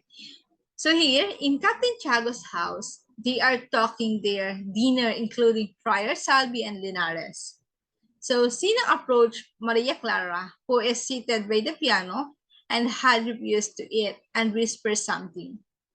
Friar Salvi is nervous, pacing back and forth across the living room. So Ibarra hears shots fired near the convent and he rushes toward Captain Tiago's house. And he saw Maria Clara and she asked what the matter is. When Ibarra returned to his house, the civil guards arrest him. So Elias then enters the empty quarters and burns all the evidence that could accuse Ibarra in the failed rebellion. So that is uh the catastrophe, the chapter 55. So Ibarra returned to his house and is arrested by the Guardia Civil. Okay po, next, P6. So this chapter, it is entitled Fact and Fancy. Okay, so Fact and Fancy. So can someone please read?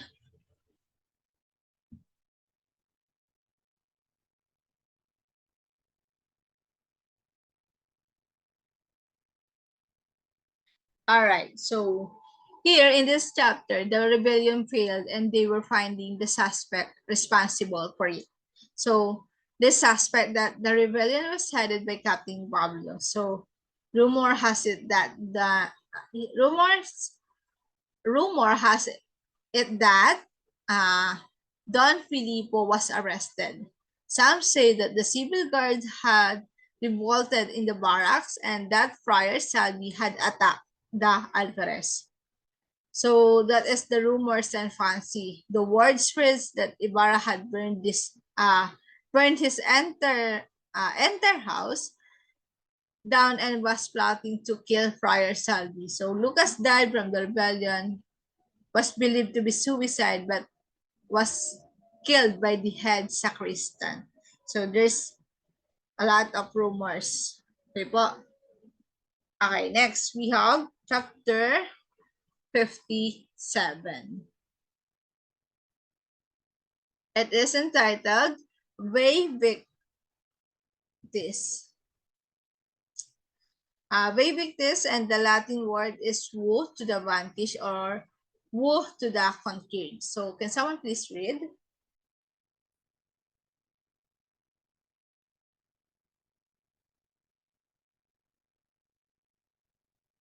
Okay, so here,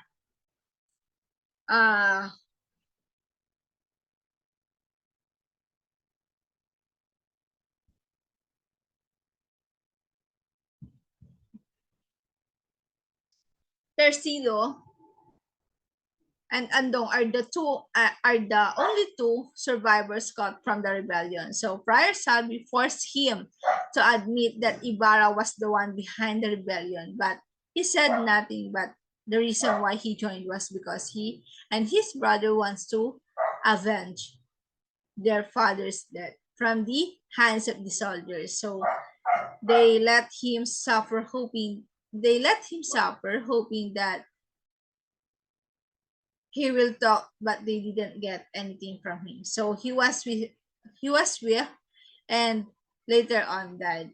Andong got scared to what he saw, so he said he will talk that the reason was he was there because his in-laws treat it bad and let him eat rotten foods. And then Friar Selby was uninterested, so he let him inside the quarters again. So that is Vae Victis, which is the Latin word is woe to the vanquished or woe to the conquered. Next, we have chapter 58. It's entitled The Culprit.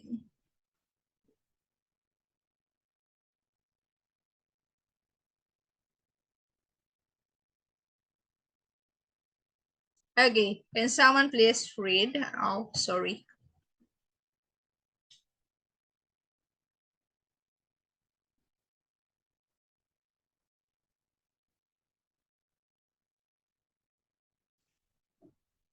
Okay, so here, in this chapter, the families of those caught during the rebellion break down in tears in front of the headquarters.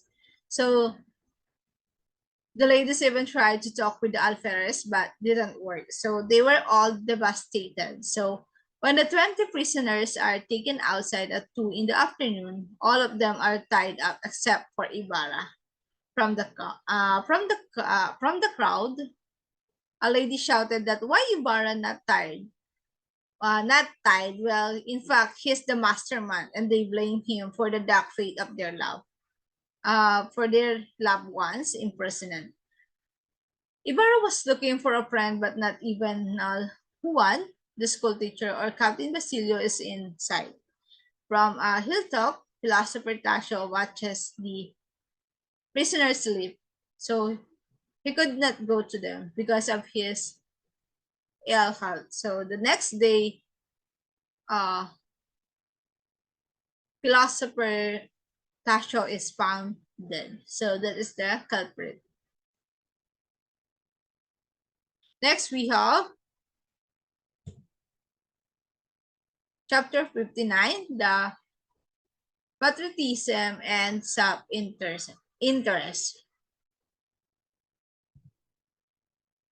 So, uh, patriotism and self-interest. Can someone please read?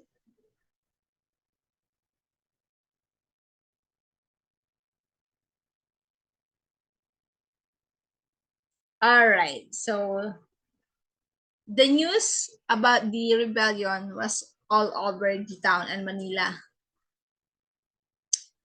Many organizations celebrate Prior Salvi's successful discovery of the rebellion. So the people in the government and the church hope for a big promotion for their officers because of the successful efforts to put a stop to the uprising. So the priors blame it all in the Jesuits, who they claim had messed with the minds of the youth. So meanwhile, in Captain Tinong's house, he and his wife were very much worried over the turn of events.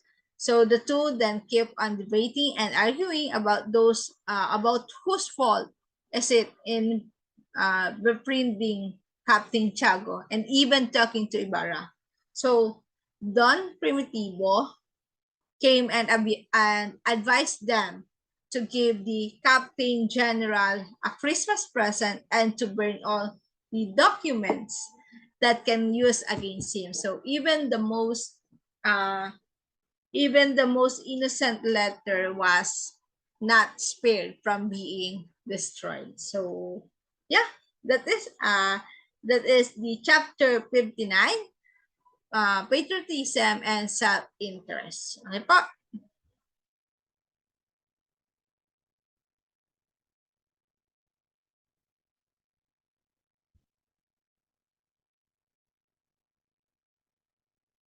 Hello everyone, so now let's have the chapter 60.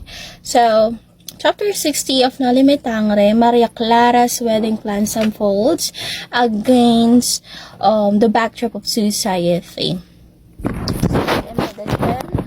and societal expectations. So, as she confines and her friends, her emotions between excitement and apprehension, mirroring the conflicting feelings she harbors about her impending marriage to Juan Crisostomo Ibarra. So, Maria Clara's excitement is palpable as she discusses the details of her wedding gown, her vision of the ceremony, her dreams for her future with Ibarra. She include also the radiant glow of bride to be, eagerly anticipating the union with her beloved. However, beneath the surface, there's a subtle undercurrent of unease. She's not so comfortable. Amidst the flurry wedding of preparation, Maria Clara grapples with doubts and uncertainty, which lingers the recesses of her mind. So she ponders the implication of her marriage, not just for herself, but also for her family. Of course, for the society in which she resides. So, as a woman, in 19th century Philippine society, Maria Clara is keenly aware of expectation of many, which is placed upon her as a daughter, a future wife, and eventually a mother. The weight of tradition of familial obligation bears down on Maria. She restless with the conflicting desires to fulfill her duty to her family, while also pursuing her own happiness and autonomy. The societal norms and patriarchal sections to govern her world constrain her choices, adding layers of complexity to her emotions. So, despite her reservations, Maria Clara love for Ibarra shines through, reviving her with source of strength and resolve amidst the uncertainty. She finds solace in her shared dreams and promise of a future together, drawing courage for their mutual affection and commitment for each other. So, in chapter 60, summarize for that, Rizal masterfully captures Maria Clara inner turmoil, painting a poignant portrait of a woman, a Filipina woman who caught between tradition and modernity, duty and desire. Through her wedding plans, he opens a window into complexities of Filipino society during the colonial era, where love and obligation collide, shaping the destinies its inhabitants. And now let's continue into chapter 61. So, Crisostomo Ibarra finds himself entangled attempts encounter not only with Padre Damaso but also with Elias. As Ibarra confronts Padre Damaso about his father's tragic fate, Elias emerges from the shadow, offering Ibarra's both guidance and warning about the dangers of challenging the established order. So, in a moment of profound connection, Elias shares with Ibarra with his own experiences of oppression and injustice at the hands of colonial authorities. The bond between them rooted in shared suffering and desires for liberation. The brief exchange served as catalyst for Ibarra's awakening to harsh realities of life under Spanish rule. So, Elias' action not only served to mislead the pursuer but also to demonstrate his resourcefulness and cunning in the face of danger. So his cause of underscores his commitment to the fight against oppression and injustice of Spanish rules in the Philippines or in the society, leaving a lasting impression on Ibarra and settling the stage for the future collaboration in struggles of liberation. So next chapter is chapter 62. 62. Friar Damaso explains. So this chapter it highlighted when Maria Clara orders Father Damaso not to speak Linares' name. She asserts herself for the first time throughout the entire novel, and in patience she has remained passive to when especially when conversing a powerful prince like Father Damaso. So in this moment, though, she finally allows strong feelings to surface. So in doing so, she shows herself capable of standing up for what she truly feels, unlike Captain Tiago, who would never date or never dare to tell a friar what he can or cannot talk about. So, in this chapter, Father Damaso reluctance to allow Maria Clara to embark upon a religious life is life telling. So, for it indicates that he, he has very little affinity for spirituality. And after all, a priest should be happy to hear his daughter wants to devote herself to God. But Damaso priorities have, have nothing to do with serving God rather. And it seems he is a priest because of the power of it affords him. Furthermore, Maria Clara's ultimatum, the convent or the grave, support the idea that she has finally found a sense of personal agency when she says to stand up to Damaso. Next chapter is chapter 63. It is entitled The Christmas Eve.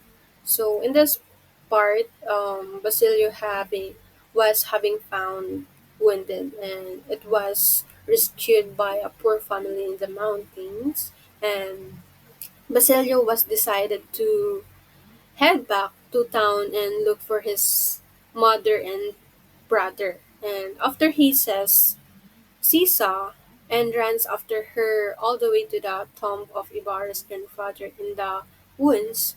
He is injured in the chase of fates and he embraces Sisa. So Basilio was awakens to find to find his mother dead. And one day, a wounded stranger arrives and interrupts Basilio's mourning.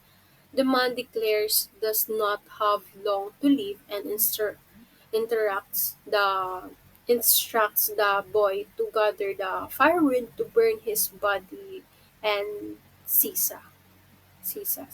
So he tells Basilio to, if no one else arrived, dig through the ground for borrowed gold and to use the money and to study. So that was the highlighted part of the chapter 63. So in this part, this is one of the saddest part in the entire novel because when Basilio reunites with his mother, but the two of them is do not even get a chance to speak with each other. So that was the Christmas Eve. Okay, so now let's move on with the last chapter of the novel Noli Me Tangere, which is the chapter 64, the epilogue. Okay, so according to this one, so Padre Damaso is reassigned as parish priest to a distant province, but this is found dead the day after. And then Maria Clara enters the Santa Clara Nunnery, where Padre Salvi regularly preaches and holds an important office. And then after that, of course, Capitan Tiago stops going to the church and it's now addicted to opium and gambling. And then Alvarez, who has been promoted as the second lieutenant, goes back to Spain and live his wife, which is Doña Consolacion. And then Doña Victorina, on the other hand, still tries to live the life of a Spanish woman, while her cousin Linares dies decently. And then, on the other hand, two Spanish guards see an insane nun standing at the top of Santa Clara rather convent during a raging storm. When the authorities try to investigate the nun's case, um, the abbess prohibits the inquiry and invoking the name of the religion and the holy statues. So that will be the end of the novel No Limitang Hire, together with the epilogue, which is the chapter 60.